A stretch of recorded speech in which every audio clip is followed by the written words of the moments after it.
ਬਾਤ ਮੇਰੀ ਨੂੰ ਸੁਣਦੇ ਹੋ ਲੋਕੋ, ਧਰਤੀ ਦੇ ਸਰਦਾਰੋ ਪਹਿਰੇਦਾਰੋ। ਬਾਤ ਮੇਰੀ ਨੂੰ ਸੁਣਦੇ ਹੋ ਲੋਕੋ, ਧਰਤੀ ਦੇ ਸਰਦਾਰੋ ਪਹਿਰੇਦਾਰੋ। ਕਹਿਰ ਕਰੋਨਾ ਜੇ ਚੜ ਆਇਆ, ਐਸੀ ਮਾਰਨੀ ਮਾਰੋ ਭੁਗਤ ਸਵਾਰੋ।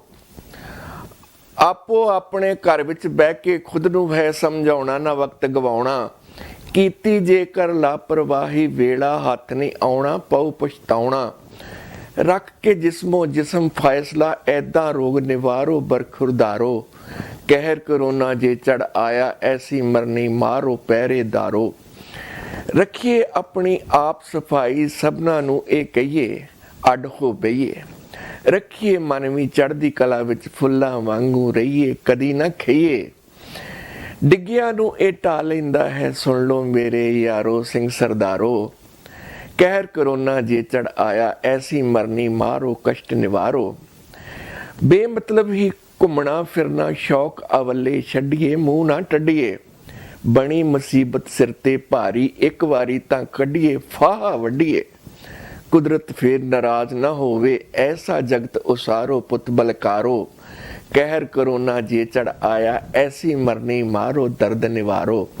ਨਾ ਮਹਿਮਾਨ ਘਰ ਵਿੱਚ ਸੱਦਿਆ, ਨਾ ਖੁਦ ਜਾਈਏ ਮਨ ਸਮਝਾਈਏ। ਨਾ ਮਹਿਮਾਨ ਬੁਲਾਓ ਘਰ ਵਿੱਚ ਸੱਦਿਆ, ਖੁਦ ਨਾ ਜਾਈਏ ਮਨ ਸਮਝਾਈਏ। ਵਾਇਰਸ ਚੰਦਰਾ ਸ਼ਹਿ ਲਾ ਬੈਠਾ, ਮੌਤ ਗਲੇ ਨਾ ਲਾਈਏ ਜਾਨ ਬਚਾਈਏ। ਜੇਕਰ ਜਾਨ ਜਹਾਨ ਸਲਾਮਤ, ਗਿਲਦੇ ਸ਼ਬਦ ਵਿਚਾਰੋ ਚੁੱਪ ਨਾ ਧਾਰੋ। ਕਹਿਰ ਕਰੋਨਾ ਜੇ ਚੜ ਆਇਆ, ਐਸੀ ਮਰਨੀ ਮਾਰੋ ਸਿੰਘੋ ਸਰਦਾਰੋ। ਹਾਜ਼ਰੀਨ, ਸਮਰੱਥ ਸ਼ਾਇਰ ਗੁਰਭਜਨ ਗਿੱਲ ਦੇ ਇਸ ਗੀਤ ਨਾਲ, ਇਸ ਮਹਾਮਾਰੀ ਦੇ ਉੱਤੇ ਰਚੇ ਇਸ ਚੇਤਨਾ ਭਰੇ ਗੀਤ ਦੇ ਨਾਲ ਤੁਹਾਡਾ ਲੋਕ ਆਵਾਜ਼ ਵਿੱਚ ਦਿਲ ਦੀਆਂ ਗਹਿਰਾਈਆਂ ਤੋਂ ਹੀਰਾ ਰੰਧਾਵਾ ਵੱਲੋਂ ਸਵਾਗਤ ਹੈ। ਹਾਜ਼ਰ ਹੈ ਤੁਹਾਡੇ ਸਾਹਮਣੇ ਨਵਾਂ ਨਿਵੇਕਲਾ ਪ੍ਰੋਗਰਾਮ ਲੈ ਕੇ। ਮੇਰਾ ਖਿਆਲ ਹੈ ਕਿ ਤੁਸੀਂ ਸਾਰੇ ਆਪੋ ਆਪਣੇ ਘਰਾਂ ਦੇ ਵਿੱਚ ਬੈਠੇ ਤੰਦਰੁਸਤੀ ਨਾਲ ਆਪਣਾ ਜੀਵਨ ਜੀ ਰਹੇ ਹੋਵੋਗੇ। ਸਾਡਾ ਲੋਕ ਆਵਾਜ਼ ਪ੍ਰੋਗਰਾਮ, ਜਿੱਥੇ ਤੁਸੀਂ ਇਸ ਵੇਲੇ SS TV ਤੇ ਲਾਈਵ ਦੇਖ ਰਹੇ ਹੋ, ਉੱਥੇ SS ਰੇਡੀਓ ਦੇ ਉੱਤੇ, ਸੁਰਸਾਗਰ ਰੇਡੀਓ ਦੇ ਉੱਤੇ ਲਾਈਵ ਸੁਣ ਰਹੇ ਹੋ। ਇਸ ਦੇ ਨਾਲ ਬੈਲ 5 TV ਜੋ ਹੈ ਉਹਦੇ ਉੱਤੇ ਲਾਈਵ ਦੇਖ ਰਹੇ ਹੋ। ਰੋਜਰ ਚੈਨਲ 'ਤੇ ਲਾਈਵ ਹੈ, IPTV ਬਾਕਸ ਦੇ ਉੱਤੇ ਲਾਈਵ ਹੈ। ਇਸ ਦੇ ਨਾਲ ਹੀ ਫੇਸਬੁੱਕ 'ਤੇ ਵੀ ਚੱਲ ਰਿਹਾ ਹੈ, ਨਾਲ ਦੀ ਨਾਲ YouTube 'ਤੇ ਵੀ ਇਹ ਪੈ ਜਾਵੇਗਾ। ਤੁਸੀਂ ਸਾਡੇ ਨਾਲ ਕਿਸੇ ਵੀ ਤਰ੍ਹਾਂ ਦਾ ਸੰਪਰਕ ਕਰਨਾ ਹੋਇਆ ਤਾਂ ਮੈਨੂੰ 416 319 0551 ਤੇ ਫੋਨ ਕਰਨਾ ਹੈ।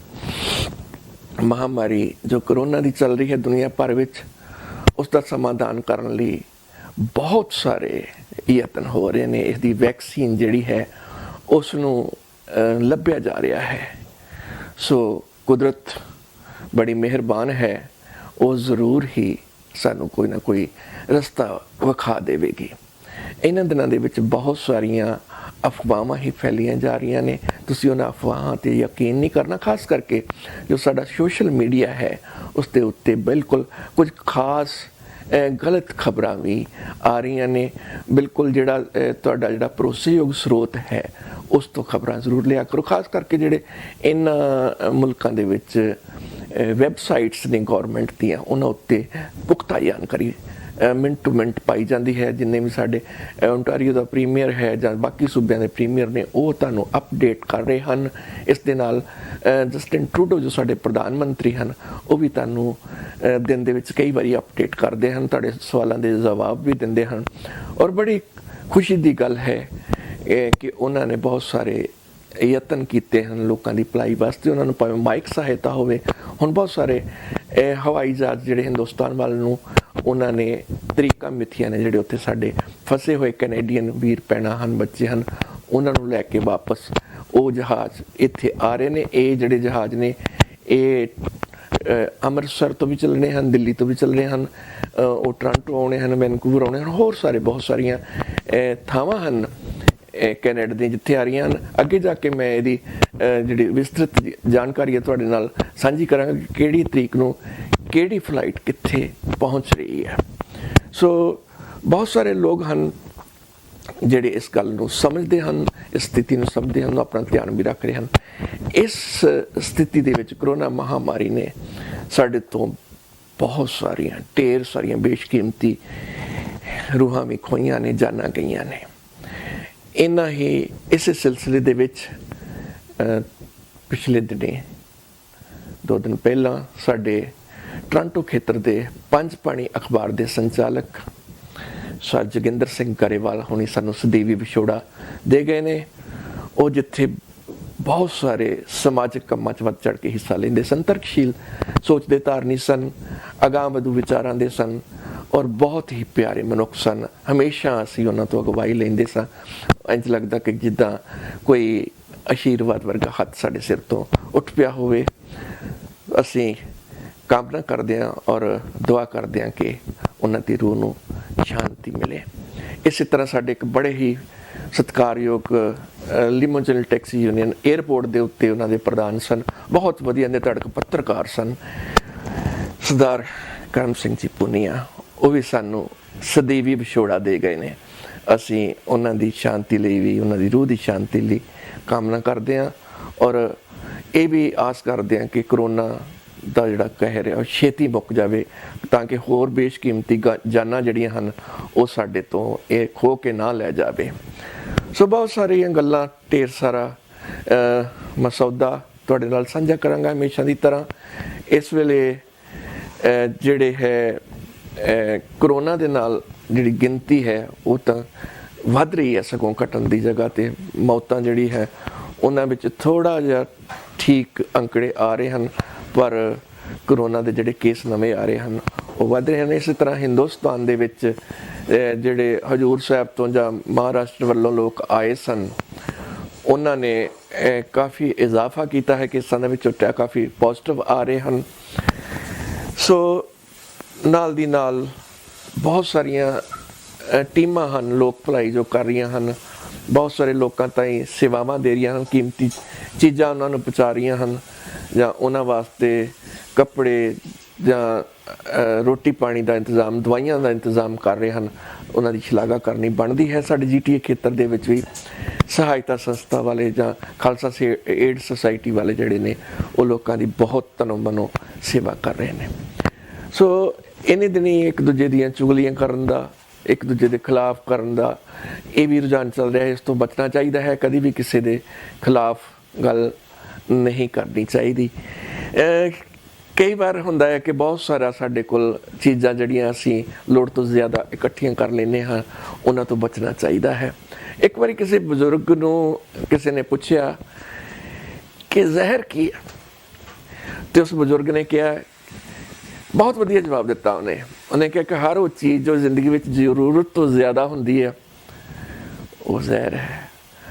ਭਾਵੇਂ ਉਹ ਤਾਕਤ ਹੋਵੇ, ਧਨ ਹੋਵੇ, ਭੁੱਖ ਹੋਵੇ, ਲਾਲਚ ਹੋਵੇ, ਹੰਕਾਰ, ਪਿਆਰ ਜਾਂ ਈਰਖਾ, ਇਹ ਜ਼ਰੂਰਤ ਤੋਂ ਜ਼ਿਆਦਾ ਜ਼ਹਿਰ ਹੀ ਜ਼ਹਿਰ ਹੈ। ਔਰ ਬਹੁਤ ਸਾਰੇ ਮਾਪੇ ਨੇ, ਖਾਸ ਕਰਕੇ ਹਿੰਦੁਸਤਾਨੀ ਜਿਹੜੇ ਲੋਕ ਨੇ, ਸਾਡੀ ਪ੍ਰਵਿਰਤੀ ਹੈ, ਜਿਹੜੇ ਉਸ ਭਾਈਚਾਰੇ ਨਾਲ ਸੰਬੰਧਿਤ ਲੋਕ ਨੇ, ਉਹਨਾਂ ਦੀ ਸਮੱਸਿਆ ਪਤਾ ਕੀ ਹੈ?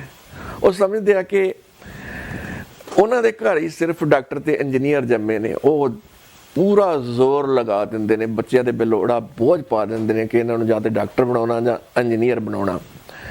ਪਹਿਲੀ ਗੱਲ ਤਾਂ ਇਹ ਕਿ ਗਿਣਤੀ ਦੇ ਬੱਚਿਆਂ ਨੂੰ ਮਾਪੇ ਖੇਡ ਦੇ ਮੈਦਾਨ ਤੱਕ ਲੈ ਕੇ ਜਾਂਦੇ ਨੇ, ਉਹਨਾਂ ਨੂੰ ਡਾਕਟਰ ਇੰਜੀਨੀਅਰ ਬਣਾਉਣ ਵੱਲ ਜ਼ਿਆਦਾ ਜ਼ੋਰ ਲਾਉਂਦੇ ਨੇ। ਤੇ ਜੇਕਰ ਬੱਚਿਆਂ ਨੂੰ ਖੇਡ ਦੇ ਮੈਦਾਨ ਤੱਕ ਲਿਜਾਇਆ ਜਾਂਦਾ ਤਾਂ ਨਰਸਰੀ ਦੇ ਨਿਆਣੇ ਨੂੰ ਵੀ ਮਾਪੇ ਨੈਸ਼ਨਲ ਟੀਮ 'ਚ ਖੇਡਣਾ ਤੱਕਦੇ ਆ ਵੀ ਬੱਲੇ ਬੱਲੇ ਤਾਂ ਮੈਡਲ ਲੈ ਕੇ ਆਊ। ਪੜ੍ਹਾਈ, ਖੇਡਾਂ ਜਾਂ ਸੋਸ਼ਲ ਐਕਟੀਵਿਟੀਜ਼, ਗੱਲ ਕੀ ਹਰ ਖੇਤਰ ਵਿੱਚ, ਇੱਥੋਂ ਤੱਕ ਕਿ ਬੱਚਿਆਂ ਦੇ ਸਾਹ ਲੈਣ ਤੋਂ ਵੀ ਮਾਪਿਆਂ ਦੀਆਂ ਇੰਨੀਆਂ ਕਿ ਜ਼ਿਆਦਾ ਉਮੀਦਾਂ ਹੁੰਦੀਆਂ ਨੇ ਕਿ ਅਣਉਚਿਤ ਹੋਣ ਦੀ ਸ਼੍ਰੇਣੀ 'ਚ ਗਿਣੀਆਂ ਜਾ ਸਕਦੀਆਂ। ਸਹੀ ਹੈ ਕਿ ਅੱਜ ਕੰਪੀਟੀਸ਼ਨ ਦਾ ਯੁੱਗ ਹੈ, ਪਰ ਇਹਨਾਂ ਵੀ ਕੀ ਕਿ ਬੱਚੇ ਦੀ ਆਪਣੀ ਕੈਰੀਅਰ ਦੀ ਚੋਣ ਬਾਰੇ ਪੁੱਛਣਾ ਹੀ ਮੁਨਾਸਿਬ ਨਾ ਸਮਝਿਆ ਜਾਵੇ। ਬੱਚੇ ਤੋਂ ਲਗਾਈਆਂ ਜਾਂਦੀਆਂ ਲੋੜ ਤੋਂ ਵੱਧ ਉਮੀਦਾਂ ਉਹਨੂੰ ਮਾਨਸਿਕ ਬੋਝ ਦੇ ਥੱਲੇ ਨੱਪ ਦਿੰਦੀਆਂ ਨੇ। ਕੀ ਇਹ ਵੀ ਬੱਚਿਆਂ ਦਾ ਕਸੂਰ ਹੈ ਕਿ ਤੁਸੀਂ ਬੱਚੇ ਦੇ ਉੱਤੇ ਵਿੱਤ ਤੋਂ ਵੱਧ ਕੇ ਉਮੀਦਾਂ ਰੱਖਦੇ ਹੋ ਤੇ ਉਹਨੂੰ ਭੁਗਤਣਾ ਪੈਂਦਾ? ਐਲਬਰਟ ਆਇਨਸਟਾਈਨ ਨੇ ਕਿਹਾ ਸੀ ਕਿ ਹਰੇਕ ਜਾਣਾ ਹੀ ਜੀਨੀਅਸ ਹੁੰਦਾ ਹੈ, पर जेकर तुसी एक मच्छी तो दरखत ते चढ़न की योग्यता की आस रखो तो वो सारी जिंदगी अपने आप को बेवकूफ समझते ही लंघेगी। एक गल होर दसां, भारत विच हरेक घंटे विच एक विद्यार्थी आत्मघात का शिकार हो जाता है, खुदकुशी कर जाता है। कारण सब समझदार ने, समझ सकते हैं। ये संबंधित एक बड़ी वधिया 3 इडियट मूवी आई सी आमिर खान की, मैनूं बड़ी पसंद सी। मेरे ख्याल तुसीं भी सारिਆਂ वेखी होएगी। स्टूडेंट लाइफ के उत्ते सी, काफ़ी कुछ उत्तों सिੱਖਿਆ जा सकता है। हाजरीन, अज जिथे साडे हमेशा दे जिहड़े सैगमेंट्स ने रेगूलर गल्लां करिए मूँह ते खास मुलाकात होवेगी साडे हिंदुस्तान वाले स्टूडियो तो साडे दोस्त, साडे पत्रकार प्रिंसीपल गुरबाज शीना जी विचार चर्चा लैके हाज़र होणगे। इस दे नाल होर बहुत सारी ढेर सारी जानकारी तुहाडे तक साझी की जाएगी। एक बड़ी कोरोना के उत्ते खास मुलाकात करके उन्होंने हिंदुस्तान तो भेजी है, वो तुहाडे सेवा दे विच मैं हुणे हाज़र करांगा। जिवें सब नूं पता है कि ब्रैम्पटन शहर इन्नी बहुत तरक्की कर रहा है, डेवलपिंग अपने पड़ाव विच है, बहुत ग्रो कर रहा है और बहुत सारे कंडोमिनियम्स प्रोजेक्ट जिहड़े इत्थे आ रहे हैं। और इन्हां दे विचों एक बड़ा प्यारा प्रोजेक्ट जिहड़ा ना जिहड़ा तुहाडे नाल मैं हुणे साझा कर रहा सी, वो ब्रैम्पटन दे विच आया और नाल ही परले पासे उहदे कंट्री साइड पैंदा है और बहुत अच्छा नेबरहुड है। नाल ही बिल्कुल लागों ही उहदों जिहड़ी गो है स्टेशन है माउंट प्लेजेंट दा, इहदे नाल दी नाल उत्थों बहुत ही दूर नहीं है। जिहड़े 410 भी नेड़े है, 401 भी नेड़े है, सिर्फ कुछ मिनटां की दूरी के उत्ते है। 407 पै जाता है, नाल पर टोरंटो मिल प्रीमियम माल है, वो भी नेड़े पै जाता है। और लागे ग्रोसरी शॉप है, लॉन्गोस प्लाजा है, लॉन्गोस बड़ा ग्रोसरी की चेन है, तुहानूं पता। और बहुत सारे उत्थे लागे स्टोर ने और तुहानूं निराशा नहीं होएगी, बड़े तुहाडे वित्त विच हन। और मेरे नाल संपर्क कर लियो, मैं तुरंत तुहाडे वास्ते बुक करवा दांगा। कई बारी मुश्किल आउंदी है तो तुसीं मेरे नाल जरूर राबता करियो। 416 319 0551 मेरा फोन नंबर है। तो आओ फिर बिना किसी देरी तो जुड़ते हैं प्रोग्राम गल्लां करिए मूँह ते।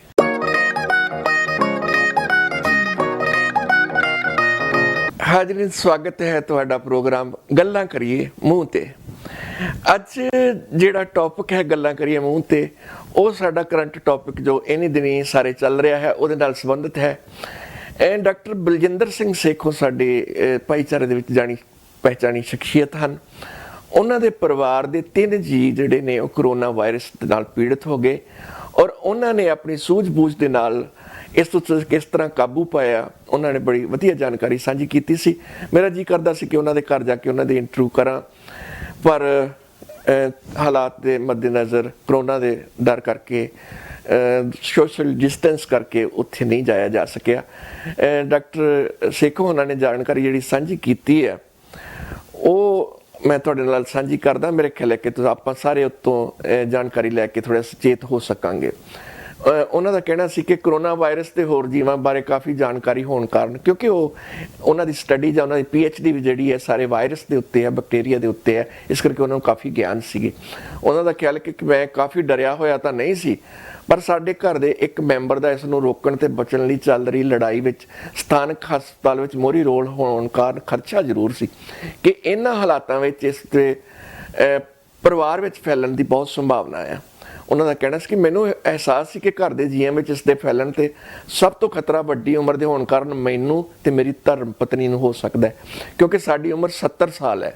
इसते भी अंकड़े दसते हैं कि इस उम्र में तकरीबन 8% मरीज इसकी मार नहीं चल सकते। तो मैं लगभग निश्चित सी कि जेकर सानू हो भी गई तो कोई वड्डा खतरा नहीं होने लगा। मार्च के अखीरले दिनी कहते कि साडे सिर दे मैंबर नूं इस वायरस ने आ घेरिया। शाम नूं गल विच दर्द शुरू होया, सवेर तक बुखार हो गया तो सेहत सेवावां विच होने करके उस दिन टेस्ट का नतीजा दूजे दिन ही आ गया, वो कोरोना पॉजिटिव सी।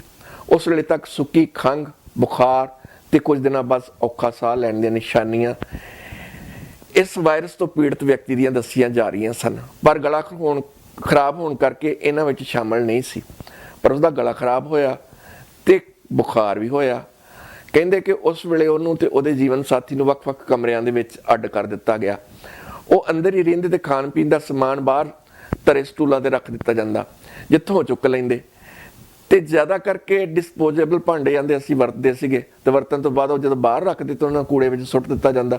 ਦੂਜੇ ਦਿਨ ਭਾਂਡਿਆਂ ਨੂੰ ਪਹਿਲਾਂ ਚੰਗੀ ਤਰ੍ਹਾਂ ਧੋ ਕੇ ਬਾਹਰ ਰੱਖਦੇ, ਜਿਹੜੇ ਦੂਸਰੇ ਡਿਸਪੋਜ਼ੇਬਲ ਤੋਂ ਬਿਨਾਂ ਦੂਸਰੇ ਭਾਂਡੇ ਸੀ ਉਹਨਾਂ ਨੂੰ ਕਹਿੰਦੇ ਅਸੀਂ ਭਾਂਡੇ ਧੋਣ ਵਾਲੀ ਮਸ਼ੀਨ ਵਿੱਚ ਫਿਰ ਤੋਂ ਧੋ ਕੇ ਸੈਨੀਟਾਈਜ਼ ਕਰ ਲੈਂਦੇ। ਉਹਨਾਂ ਦੇ ਭਾਂਡਿਆਂ ਨੂੰ ਹੱਥ ਲਾਉਣ ਤੋਂ ਬਾਅਦ ਕਹਿੰਦੇ ਕਿ ਮੈਂ ਆਪਣੇ ਹੱਥ ਅਲਕੋਹਲ ਜੈਲ ਨਾਲ ਸੈਨੀਟਾਈਜ਼ ਕਰਦਾ। ਤੇ ਬਾਹਰ ਰਹਿ ਗਏ ਅਸੀਂ 4 ਜੀ। ਉਹ ਕਹਿੰਦੇ ਮੈਂ, ਮੇਰੀ ਪਤਨੀ ਤੇ 2 ਪੋਤੇ, ਸਭ ਅੱਡੋ ਅੱਡ ਕਰ ਦਿੱਤੇ। ਬੱਚਿਆਂ ਨੂੰ ਵੱਖਰਾ ਬਾਥਰੂਮ ਵਰਤਣ ਲਾ ਦਿੱਤਾ। ਮੇਰੀ ਪਤਨੀ ਰਸੋਈ ਦਾ ਕੰਮ ਕਰਦੀ ਤੇ ਮੈਂ ਸਭ ਕੁਝ ਲੋੜ ਮੁਤਾਬਕ ਵੰਡਦਾ ਰਹਿੰਦਾ। ਬਾਹਰ ਰਹੇ ਅਸੀਂ ਜਾਂਦੇ 4 ਜਾਣੇ ਆਪਣੇ ਹੱਥ ਬਾਰ-ਬਾਰ ਧੋਂਦੇ। ਕਹਿੰਦੇ ਮੈਂ ਸੈਨੀਟਾਈਜ਼ ਕਰਦਾ, ਕੱਪੜੇ ਦੇ ਨਾਲ ਸੈਨੀਟਾਈਜ਼ ਕਰਕੇ, ਕੱਪੜੇ ਨਾਲ ਸੈਨੀਟਾਈਜ਼ ਲਾ ਕੇ ਘਰ ਦੇ ਸਾਰੇ ਕੁੰਡੀਆਂ, ਕੁੰਡੇ, ਬਿਜਲੀ ਦੇ ਸੁੱਚ, ਰਿਮੋਟ ਕੰਟਰੋਲ, ਸੈੱਲ ਫੋਨ, ਟੂਟੀਆਂ ਸਭ ਨੂੰ ਕਹਿੰਦੇ 2 ਵਾਰ ਮੈਂ ਕੀਟਾਣੂ ਰਹਿਤ ਕਰਦਾ। ਤੇ ਘਰੋਂ ਬਾਹਰ ਜਾਣਾ ਸਭ ਦਾ ਬੰਦ ਸੀ। ਕਹਿੰਦੇ ਪਹਿਲੇ ਮਰੀਜ਼ ਦਾ ਗਲਾ ਦਾ ਤੀਸਰੇ ਦਿਨ ਠੀਕ ਹੋ ਗਿਆ ਤੇ ਬੁਖਾਰ ਵੀ ਉਤਰ ਗਿਆ। ਤੇ ਕਹਿੰਦੇ ਇਸੇ ਦਿਨ ਹੀ ਉਹਦੇ ਜੀਵਨ ਸਾਥੀ ਨੂੰ ਆਮ ਜ਼ੁਕਾਮ ਵਰਗੀਆਂ ਲਾਮਤਾਂ ਸ਼ੁਰੂ ਹੋ ਗਈਆਂ। ਅਸੀਂ ਸਮਝਿਆ ਕਿ ਸ਼ਾਇਦ ਠੰਡ ਵਿੱਚ ਬਾਹਰ ਵਾਰੀ ਖੋਲੀ ਗਈ ਸੀ, ਇਸ ਲਈ ਆਮ ਜ਼ੁਕਾਮ ਹੋਏਗਾ। ਪਰ ਨਾਲ ਹੀ ਜਦੋਂ ਉਹਨੂੰ ਥੋੜ੍ਹਾ ਜਿਹਾ ਬੁਖਾਰ ਹੋਇਆ, ਟੈਸਟ ਕਰਾਇਆ ਤੇ ਉਹ ਵੀ ਕਹਿੰਦੇ ਕਰੋਨਾ ਵਾਇਰਸ ਨਾਲ ਪੋਜ਼ਿਟਿਵ ਨਿਕਲਿਆ। ਉਹਦਾ ਜ਼ੁਕਾਮ ਤੇ ਬੁਖਾਰ ਕਹਿੰਦੇ ਚਲੋ ਉਹਦਾ ਵੀ 2 ਦਿਨ 'ਚ ਠੀਕ ਹੋ ਗਿਆ। ਇਸੇ ਤਰ੍ਹਾਂ ਕਹਿੰਦੇ ਵੀ 4 ਦਿਨ ਨਿਕਲੇ ਤੇ ਮੇਰੀ ਪਤਨੀ ਦੇ ਮੋਢਿਆਂ ਤੇ ਢੂਈ ਵਿੱਚ ਦਰਦ ਹੋਣ ਲੱਗ ਪਿਆ। 2 ਦਿਨਾਂ 'ਚ ਕਹਿੰਦੇ ਮੈਂ ਇਹਨੂੰ ਆਮ ਦਰਦ ਸਮਝਿਆ, ਪਰ ਤੀਜੇ ਦਿਨ ਜਦੋਂ ਉਹਨੂੰ ਬੁਖਾਰ ਹੋ ਗਿਆ ਕਹਿੰਦੇ ਮੈਨੂੰ ਸਮਝ ਆ ਗਈ ਕਿ ਕਰੋਨਾ ਦੀ ਮਾਰ ਹੇਠ ਵਿੱਚ ਆ ਗਈ ਹੈ। ਬੁਖਾਰ 101.5 ਡਿਗਰੀ ਫਾਰਨਹੀਟ ਸੀ। ਕਹਿੰਦੇ ਕਿ ਸਾਨੂੰ ਸਿਹਤ ਸੇਵਾਵਾਂ ਵਾਲਿਆਂ ਨੇ ਘਰ ਤੋਂ ਬਾਹਰ ਜਾਣ ਦੀ ਮਨਾਹੀ ਕੀਤੀ ਹੋਈ ਸੀ। ਜਦ ਉਹਨਾਂ ਨਾਲ ਕਹਿੰਦੇ ਗੱਲ ਹੋਈ ਤਾਂ ਉਹਨਾਂ ਕਿਹਾ ਕਿ ਤੁਸੀਂ ਟੈਸਟ ਲਈ ਆ ਸਕਦੇ ਹੋ। ਕਹਿੰਦੇ ਕਿ ਮੈਂ ਬਗਲੀ ਸੀਟ ਤੇ ਬਿਠਾ ਕੇ ਬਰੈਂਪਟਨ ਦੇ ਜਿਹੜਾ ਹਸਪੀਟਲ ਹੈ ਨਵਾਂ ਬਣਿਆ ਉੱਥੇ ਲੈ ਗਏ। ਤੇ ਉੱਥੇ ਮੈਨੂੰ ਉਮੀਦ ਸੀ ਕਿ ਬੜੀ ਭੀੜ ਹੋਣੀ ਆ, ਪਰ ਆਂਦੇ ਉੱਥੇ ਸੁੰਨਸਾਨ ਪਈ ਸੀ। ਘਰ ਤੋਂ ਪਤਾ ਲੱਗ ਗਿਆ ਕਿ ਟੈਸਟਿੰਗ ਲਈ ਸੈਂਪਲ ਜਿਹੜਾ ਹਸਪਤਾਲ ਦੇ ਪਿਛਲੇ ਪਾਸਿਓਂ ਦੀ ਜਾ ਕੇ ਉੱਥੇ ਲੈ ਜਾਂਦੇ ਨੇ। ਉੱਥੇ ਜਦ ਗਏ ਕਹਿੰਦੇ ਵੀ ਪਾਰਕਿੰਗ ਦੇ ਵਿੱਚ ਪੈਸੇ ਖਰਚਣ ਦੀ ਲੋੜ ਨਹੀਂ, ਤੁਸੀਂ ਪਿੱਛੋਂ ਦੀ ਜਾ ਕੇ ਸਿੱਧੇ ਅੱਗੇ ਗੱਡੀ ਖਾੜੀ ਕਰ ਲਓ ਜਿੱਥੇ ਅੰਦਰ ਵੜਿਆ ਜਾਂਦਾ। ਉੱਥੇ ਜਾ ਕੇ ਕਹਿੰਦੇ ਜੀ ਅਸੀਂ ਗਏ ਤੇ ਸਾਨੂੰ ਖੱਬੇ ਹੱਥ ਅੱਗੇ ਜਾ ਕੇ ਉਡੀਕਣ ਲਈ ਕਿਹਾ ਗਿਆ।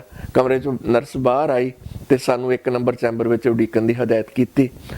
ਕੁਝ ਦੇਰ ਬਾਅਦ ਪੂਰੇ ਬਚਾਅ ਕਰ ਸਕਣ ਵਾਲੇ ਲਿਬਾਸ ਵਿੱਚ ਡਾਕਟਰ ਆਈ ਤੇ ਸਾਰੀ ਜਾਣਕਾਰੀ ਲੈਣ ਉਪਰੰਤ ਕੁਝ ਸਾਵਧਾਨੀਆਂ ਦੁਬਾਰਾ ਦੱਸ ਕੇ ਚਲੀ ਗਈ ਕਿ ਨਰਸ ਸੈਂਪਲ ਲੈਣ ਆਵੇਗੀ। ਕਹਿੰਦੇ ਜੀ ਇਹਦੇ ਵਿੱਚ ਸਾਡੀ ਕਾਫੀ ਲੋਕਾਂ ਨਾਲ ਜਾਣ ਪਹਿਚਾਣ ਮੇਰੇ ਮਿਸਿਸ ਦੀ ਹੋ ਰਹੀ ਸੀ। ਕੋਈ ਪੰਜਾਬਣ ਸੀ, ਕੋਈ ਚੀਨਣ, ਕੋਈ ਅਫਰੀਕਨ ਤੇ ਕੋਈ ਅੰਗਰੇਜ਼ਨ। ਆਖਰ ਕਹਿੰਦੇ ਉਹ ਨਰਸ ਆਈ ਤੇ ਉਹਨਾਂ ਨੇ ਨੱਕ ਵਿੱਚ ਇੱਕ ਡੱਕਾ ਜਿਹਾ ਫੰਬੇ ਦਾ ਲਾਇਆ ਤੇ ਅੰਦਰ ਲੈ ਗਈ, ਛੋਟੀ ਜਿਹੀ ਸ਼ੀਸ਼ੇ 'ਚ ਬੰਦ ਕਰਕੇ। ਬਾਹਰ ਅਸੀਂ ਆਂਦੇ ਘਰ ਆ ਗਏ। ਬਾਅਦ ਜਦੋਂ ਉਹਨਾਂ ਨੇ ਕਿਹਾ ਕਿ ਹਫ਼ਤਾ ਉਡੀਕ ਕਰਨੀ ਪਏਗੀ, ਪਰ 4 ਦਿਨਾਂ ਬਾਅਦ ਫੈਮਿਲੀ ਡਾਕਟਰ ਨੂੰ ਟੈਲੀਫੋਨ ਕੀਤਾ ਤਾਂ ਰਿਸੈਪਸ਼ਨਿਸਟ ਨੇ ਦੱਸਿਆ ਕਿ ਟੈਲੀਫੋਨ ਹੋਲਡ ਕਰੋ, ਰਿਜ਼ਲਟ ਡਾਕਟਰ ਆਪ ਦੱਸਣਗੇ। ਰਿਜ਼ਲਟ ਦਾ ਤਾਂ ਕਹਿੰਦੇ ਮੈਨੂੰ ਪਤਾ ਹੀ ਸੀ, ਪਰ ਡਾਕਟਰ ਨੇ ਜਿਸ ਤਰ੍ਹਾਂ ਕੈਨੇਡਾ ਦਾ ਅਸੂਲ ਹੈ ਕੁਝ ਭੂਮਿਕਾ ਬਣਨ ਬਾਅਦ ਦੱਸਿਆ ਕਿ ਤੁਹਾਡੀ ਪਤਨੀ ਦਾ ਕਰੋਨਾ ਵਾਇਰਸ ਟੈਸਟ ਪੋਜ਼ਿਟਿਵ ਆਇਆ। ਉਹਨੇ ਦੁਬਾਰਾ ਤੋਂ ਸਾਰੇ ਜ਼ਰੂਰੀ ਅਹਿਤਿਆਤ ਦੱਸੇ ਤਾਂ ਕਿ ਅਗਾਂਹ ਕਿਸੇ ਹੋਰ ਨੂੰ ਵਾਇਰਸ ਨਾ ਚੰਬੜ ਜਾਵੇ। ਉਹਨਾਂ ਕਿਹਾ ਕਿ ਜਦ ਤੱਕ ਬਿਮਾਰੀ ਸਾਹ ਘੁੱਟਣ ਤੱਕ ਜਾਂ ਕਿਸੇ ਹੋਰ ਗੰਭੀਰ ਤਰੀਕੇ ਨਾਲ ਆਵੇ, ਘਰ 'ਚ ਹੀ ਰਹੋ ਤੇ ਬੁਖਾਰ ਰੋਕਣ ਵਾਲੀ ਗੋਲੀ ਟਾਈਲੈਨੋਲ ਹਰ 6 ਘੰਟੇ ਬਾਅਦ ਲਓ। ਡਾਕਟਰ ਵੱਲੋਂ ਦਿੱਤੀ ਹੋਰ ਜਾਣਕਾਰੀ ਉਹ ਹੀ ਜੋ ਸਿਹਤ ਸੇਵਾਵਾਂ ਦੇ ਅਮਲੇ ਵੱਲੋਂ ਦਿੱਤੀ ਜਾਂਦੀ ਸੀ। ਕਹਿੰਦੇ ਵੀ ਮੈਂ 2 ਵਾਰ ਉਹਨਾਂ ਨੂੰ ਗੋਲੀ ਖਵਾਉਂਦਾ ਰਿਹਾ। ਅਖੀਰ ਟੈਲੀਫੋਨ ਆਇਆ ਕਿ ਐਤਵਾਰ ਤੋਂ ਘਰ ਤੋਂ ਬਾਹਰ ਨਹੀਂ ਜਾ ਸਕਦੇ। ਇਹ ਐਤਵਾਰਾਂ ਦੇ 3 ਦਿਨ ਪਹਿਲਾਂ ਲੰਘ ਗਿਆ ਹੈ। ਲੇਟ ਟੈਲੀਫੋਨ ਦਾ ਕਾਰਨ ਉਹਨਾਂ ਕੋਲ ਉਡੀਕ ਸੀ। ਖੈਰ ਇੱਕ ਗੱਲ ਉਹਨਾਂ ਨੇ ਕਿਹਾ ਕਿ ਸਾਨੂੰ ਤਸੱਲੀ ਵਾਲੀ ਲੱਗੀ ਕਿ ਕੁਝ ਠੀਕ ਹੋ ਰਿਹਾ। ਫਿਰ ਕਹਿੰਦੇ ਪਹਿਲਾਂ ਇੱਕ ਟੈਲੀਫੋਨ ਇਹ ਆਇਆ ਵੀ ਘਰ ਦੇ ਅੰਦਰ ਹੀ ਰਹਿਣਾ, ਨਹੀਂ ਤੇ 5000 ਜੁਰਮਾਨਾ ਹੋ ਜਾਣਾ। ਪਰ ਨਾਲ ਹੀ ਸਾਰੀ ਜਾਣਕਾਰੀ ਅਧਿਕਾਰ ਨੇ ਦਿੱਤੀ ਕਿ ਜਦ ਅਖੀਰਲਾ ਟੈਲੀਫੋਨ ਆਇਆ ਤਾਂ ਉਹਨਾਂ ਕਿਹਾ ਕਿ ਇਹਨੂੰ ਸਾਵਧਾਨੀ ਵਰਤੋ, ਤੁਸੀਂ ਬਾਹਰ ਨਹੀਂ ਜਾਣਾ। ਫਿਰ ਕਹਿੰਦੇ ਕਿ ਮੇਰੇ 6 ਦਿਨ ਲਈ ਮੇਰੀ ਪਤਨੀ ਬਾਹਰ ਨਹੀਂ ਗਈ ਤੇ ਬਾਕੀ ਪਰਿਵਾਰ ਤੋਂ ਵੀ ਦੂਰੀ ਬਣਾਈ ਰੱਖੀ। ਫਿਰ ਕਹਿੰਦੇ ਵੀ ਮੇਰੀ ਪਤਨੀ ਦੇ ਬਿਮਾਰ ਹੋਣ ਤੋਂ ਬਾਅਦ ਖਾਣ ਪੀਣ ਦੇ ਪ੍ਰਬੰਧ ਲਈ ਰਿਸ਼ਤੇਦਾਰਾਂ ਦੀ ਸਹਾਇਤਾ ਲੈਣੀ ਪਈ। ਉਹ ਵਿਚਾਰੇ ਜ਼ਰੂਰੀ ਸਮਾਨ ਗਰੋਸਰੀ ਵਗੈਰਾ ਉਹ ਖਰੀਦ ਕੇ ਪਹੁੰਚਾਉਂਦੇ। ਪਤਨੀ ਦੇ ਬਿਮਾਰ ਹੋਣ ਤੇ ਜਾਣਦੇ ਕਿ ਵਾਇਰਸ ਹਵਾ ਵਿੱਚ ਨਹੀਂ ਫੈਲਦਾ ਤੇ ਮੈਨੂੰ ਪਤਾ ਸੀ ਇਸ ਗੱਲ ਦਾ, ਤੇ ਮੈਂ ਉਹਨੂੰ ਬਿਮਾਰੀ ਵੇਲੇ ਕਮਰੇ ਵਿੱਚ ਇਕੱਲਿਆਂ ਨਾ ਛੱਡਣ ਦਾ ਫੈਸਲਾ ਕੀਤਾ। ਮੈਂ ਕਮਰੇ 'ਚ ਰਿਹਾ। ਕਹਿੰਦੇ ਵਾਇਰਸ ਤੋਂ ਬਚਣ ਲਈ ਉਹਦੇ ਬੈੱਡ ਤੋਂ ਦੂਰ ਥੱਲੇ ਗੱਦਾ ਲਾ ਕੇ ਸੌਣਾ ਸ਼ੁਰੂ ਕਰ ਦਿੱਤਾ। ਇੱਕ ਟਾਇਲਟ ਪੇਪਰ ਵਗੈਰਾ ਜਿਹੜੇ ਨੇ ਉਹਦੇ ਨਾਲ ਹੱਥ ਨੂੰ ਫੜ ਕੇ ਤੇ ਉਹਨੂੰ ਮੈਂ ਵਾਸ਼ ਕਰਿਆ ਕਰਨੇ ਉਹਨਾਂ ਨੇ। ਸਾਵਧਾਨੀਆਂ ਜੀ ਮਤਲਬ ਕਾਫੀ ਕਿ ਕਿਸੇ ਕੁੰਡੀ ਨੂੰ ਜਾਂ ਫਲਸ਼ ਕਰਨ ਵਾਲੇ ਬਟਨ ਨੂੰ ਹੱਥ ਨਾ ਲੱਗੇ। ਫਿਰ ਕਹਿੰਦੇ ਕਿ ਮੇਰੇ ਪਤਨੀ ਨੂੰ 7 ਦਿਨ ਬੁਖਾਰ ਰਿਹਾ। 500 ਮਿਲੀਗ੍ਰਾਮ ਦੀ ਟਾਈਨੋਲ ਕਹਿੰਦੇ ਅਸੀਂ ਦਿੰਦੇ ਸੀ ਤੇ 24 ਘੰਟੇ 'ਚ ਵੱਧ ਤੋਂ ਵੱਧ 8 ਗੋਲੀਆਂ ਦਿੱਤੀਆਂ ਜਾ ਸਕਦੀਆਂ, ਪਰ ਇਹਦੇ ਮੈਂ ਸਿਰਫ ਉਹਨੂੰ 1 ਜਾਂ 2 ਗੋਲੀਆਂ ਇੱਕ ਵਾਰੀ ਦਿੰਦਾ, 6 ਘੰਟੇ ਬਾਅਦ ਫਿਰ ਦਿੰਦਾ। ਫਿਰ ਕਹਿੰਦੇ ਕਿ ਬੁਖਾਰ ਲਗਾਤਾਰ ਉਹਨਾਂ ਦਾ 101 ਡਿਗਰੀ ਤੇ ਹੀ ਚੱਲਦਾ ਰਿਹਾ। 7ਵੇਂ ਦਿਨ ਦੇ ਘਟਣ ਲੱਗਾ ਤੇ ਅਗਲੇ ਦਿਨ ਉਤਰ ਗਿਆ। ਫਿਰ 5ਵੇਂ ਦਿਨਾਂ ਦੇ ਮੈਂ ਚਿੰਤਤ ਸੀ ਕਿ ਕਿਤੇ ਖਤਰਨਾਕ ਬਿਮਾਰੀ ਮੋੜ ਨਾ ਲੈ ਸਕੇ, ਸੋ ਸਾਹ ਔਖਾ ਹੋਣ ਦੀ ਮੁਸ਼ਕਿਲ ਵੀ ਹੋ ਸਕਦੀ ਹੈ। ਪਰ ਕਹਿੰਦੇ ਕਿ 8ਵੇਂ ਦਿਨ ਉਹ ਠੀਕ ਹੋ ਗਏ ਤੇ ਸਾਰੇ ਮਰੀਜ਼ ਆਂਦੇ ਵੀ ਹੁਣ ਤੱਕ ਠੀਕ ਹੋ ਚੁੱਕੇ ਸੀਗੇ ਤੇ ਮੇਰੇ ਸਾਰੇ ਦੋਨੋਂ ਪੋਤੇ ਤੇ ਮੈਂ ਇਹਦੇ ਹਮਲੇ ਤੋਂ ਬਚਿਆ ਰਿਹਾ। ਸੋ ਤਿੰਨਾਂ ਦੀ ਬਿਮਾਰੀ ਦੇ ਸਾਨੂੰ ਆਂਦੇ ਕੋਈ ਲੱਛਣ ਨਹੀਂ ਸੀ ਆਏ। ਸੋ ਤਿੰਨਾਂ ਦੇ ਸਾਡੇ ਆਂਦੇ ਇਮਿਊਨ ਸਿਸਟਮ ਜਿਹੜੇ ਸੀਗੇ ਉਹ ਸਾਡੇ 'ਚ ਵਧੀਆ ਸੀ, ਇਸ ਕਰਕੇ ਇਹ ਬਿਮਾਰੀ ਸਾਡੇ ਵੱਲ ਨਹੀਂ ਆ ਸਕੀ। ਸੋ ਅਸੀਂ ਬਹੁਤ ਸਾਰੀਆਂ ਸਾਵਧਾਨੀਆਂ ਵਰਤ ਕੇ ਇਸ ਬਿਮਾਰੀ ਨੂੰ ਫੈਲਣ ਤੋਂ ਬਚਾ ਕਰ ਸਕਦੇ ਹਾਂ। ਤੇ 14 ਤੋਂ 18 ਦਿਨਾਂ ਬਾਅਦ ਕਹਿੰਦੇ ਵੀ ਸਾਡੇ ਟੈਸਟ ਪੋਜ਼ਿਟਿਵ ਨਹੀਂ ਆਏ। ਸੋ ਅਖੀਰ 26 ਦਿਨਾਂ ਬਾਅਦ ਟੈਸਟ ਕੀਤੇ ਤੇ ਰਿਪੋਰਟ ਨੈਗੇਟਿਵ ਆਈ। ਤੇ ਇਹਦੇ ਵਾਇਰਸ ਦੇ ਜਿਹੜੇ ਕਣ ਨੇ ਕਈ ਮਰੀਜ਼ਾਂ 'ਚ ਆਂਦੇ 4 ਹਫ਼ਤੇ ਤੱਕ ਵੀ ਵੇਖੇ ਗਏ ਆ, ਪਰ ਮਰੀਜ਼ ਅੱਗੇ ਬਿਮਾਰੀ ਇਸ ਦੇ ਲੱਛਣ ਸ਼ੁਰੂ ਹੋਣ ਤੋਂ 3 ਦਿਨ ਪਹਿਲਾਂ ਤੇ ਪਹਿਲੇ 7 ਦਿਨਾਂ ਵਿੱਚ ਜ਼ਿਆਦਾ ਫੈਲਦੀ ਆ ਤੇ ਲੱਛਣ ਖਤਮ ਹੋਣ ਤੋਂ 3 ਦਿਨਾਂ ਬਾਅਦ ਮਰੀਜ਼ ਆਮ ਤੌਰ ਤੇ ਇਹਨੂੰ ਘੱਟ ਹੀ ਅੱਗੇ ਫੈਲਾਉਂਦਾ। ਸੋ ਤੁਸੀਂ ਵੀ ਸਾਰਾ ਇਹਦਾ ਢੇਰ ਸਾਰਾ ਖਿਆਲ ਰੱਖਣਾ। ਇਹ ਡਾਕਟਰ ਬਲਜਿੰਦਰ ਸੇਖੋਂ ਹੋਣਾ ਨੇ ਸਾਂਝੀ ਕੀਤੀ ਸੀ। ਡਾਕਟਰ ਬਲਜਿੰਦਰ ਸੇਖੋਂ ਤੁਹਾਡਾ ਬਹੁਤ ਬਹੁਤ ਧੰਨਵਾਦ, ਤੁਸੀਂ ਕਹਾਣੀ ਸਾਡੀ ਸਾਰਿਆਂ ਨਾਲ ਸਾਂਝੀ ਕੀਤੀ। ਔਰ ਸਾਰੇ ਮੇਰੇ ਜਿਹੜੇ ਸਰੋਤੇ ਨੇ ਮੇਰਾ ਉਹਨਾਂ ਨੂੰ ਬੇਨਤੀ ਹੈ ਕਿ ਤੁਸੀਂ ਆਪਣਾ ਢੇਰ ਸਾਰਾ ਧਿਆਨ ਰੱਖਣਾ ਹੈ। ਵਿਟਾਮਿਨ ਸੀ ਦੀਆਂ ਗੋਲੀਆਂ ਜ਼ਰੂਰ 2 ਵਾਰੀ ਲੈ ਲਿਆ ਕਰੋ ਸਵੇਰੇ ਸ਼ਾਮ। ਜੇ ਵਿਟਾਮਿਨ ਈ ਦੀਆਂ ਲੱਭਦੀ ਤੇ ਉਹ ਵੀ ਚੰਗੀਆਂ ਨੇ।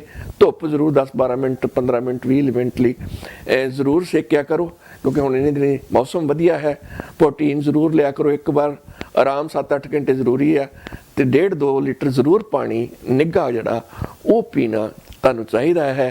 ਤੇ ਆਪਣਾ ਜਿਹੜਾ pH ਲੈਵਲ ਆ ਸਰੀਰ ਦਾ ਉਹਦਾ ਵੀ ਕਾਇਮ ਰੱਖਿਆ ਕਰੋ। ਇਹਦੇ ਵਾਸਤੇ ਨਿੰਬੂ ਤੁਸੀਂ ਗਰਮ ਪਾਣੀ 'ਚ ਪਾ ਕੇ ਪੀ ਸਕਦੇ ਹੋ। ਐਵਾਕੋਡੋਸ ਜਿਹੜੇ ਆ ਬੜੇ ਚੰਗੇ ਨੇ, ਉਹ ਜ਼ਰੂਰ ਵਰਤੋਂ ਦੇ ਵਿੱਚ ਲਿਆਇਆ ਕਰੋ।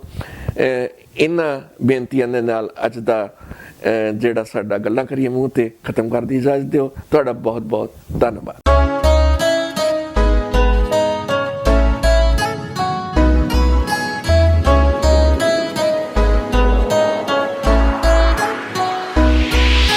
ਪ੍ਰੋਗਰਾਮ ਲੋਕ ਆਵਾਜ਼ ਵਿੱਚ ਦਰਸ਼ਕਾਂ ਦਾ ਬਹੁਤ-ਬਹੁਤ ਸਵਾਗਤ। ਮੈਂ ਗੁਰਬਾਜ ਸ਼ੀਨਾ ਅੱਜ ਲੈ ਕੇ ਆਇਆ ਇੱਕ ਹੋਰ ਮਹਾਨ ਸ਼ਖਸੀਅਤ ਨੂੰ ਆਪ ਜੀ ਦੇ ਸਾਹਮਣੇ। ਅਸੀਂ ਅੱਜ ਗੁਰੂ ਨਾਨਕ ਦੇਵ ਯੂਨੀਵਰਸਿਟੀ ਦੇ ਵਿਹੜੇ ਦੇ ਵਿੱਚ ਬੈਠੇ ਹਾਂ। ਚਾਰ ਚੁਫੇਰੇ ਬਹੁਤ ਸ਼ਾਂਤੀ ਹੈ, ਕੋਈ ਵੀ ਬਾਹਰ ਨਹੀਂ ਨਿਕਲ ਰਿਹਾ।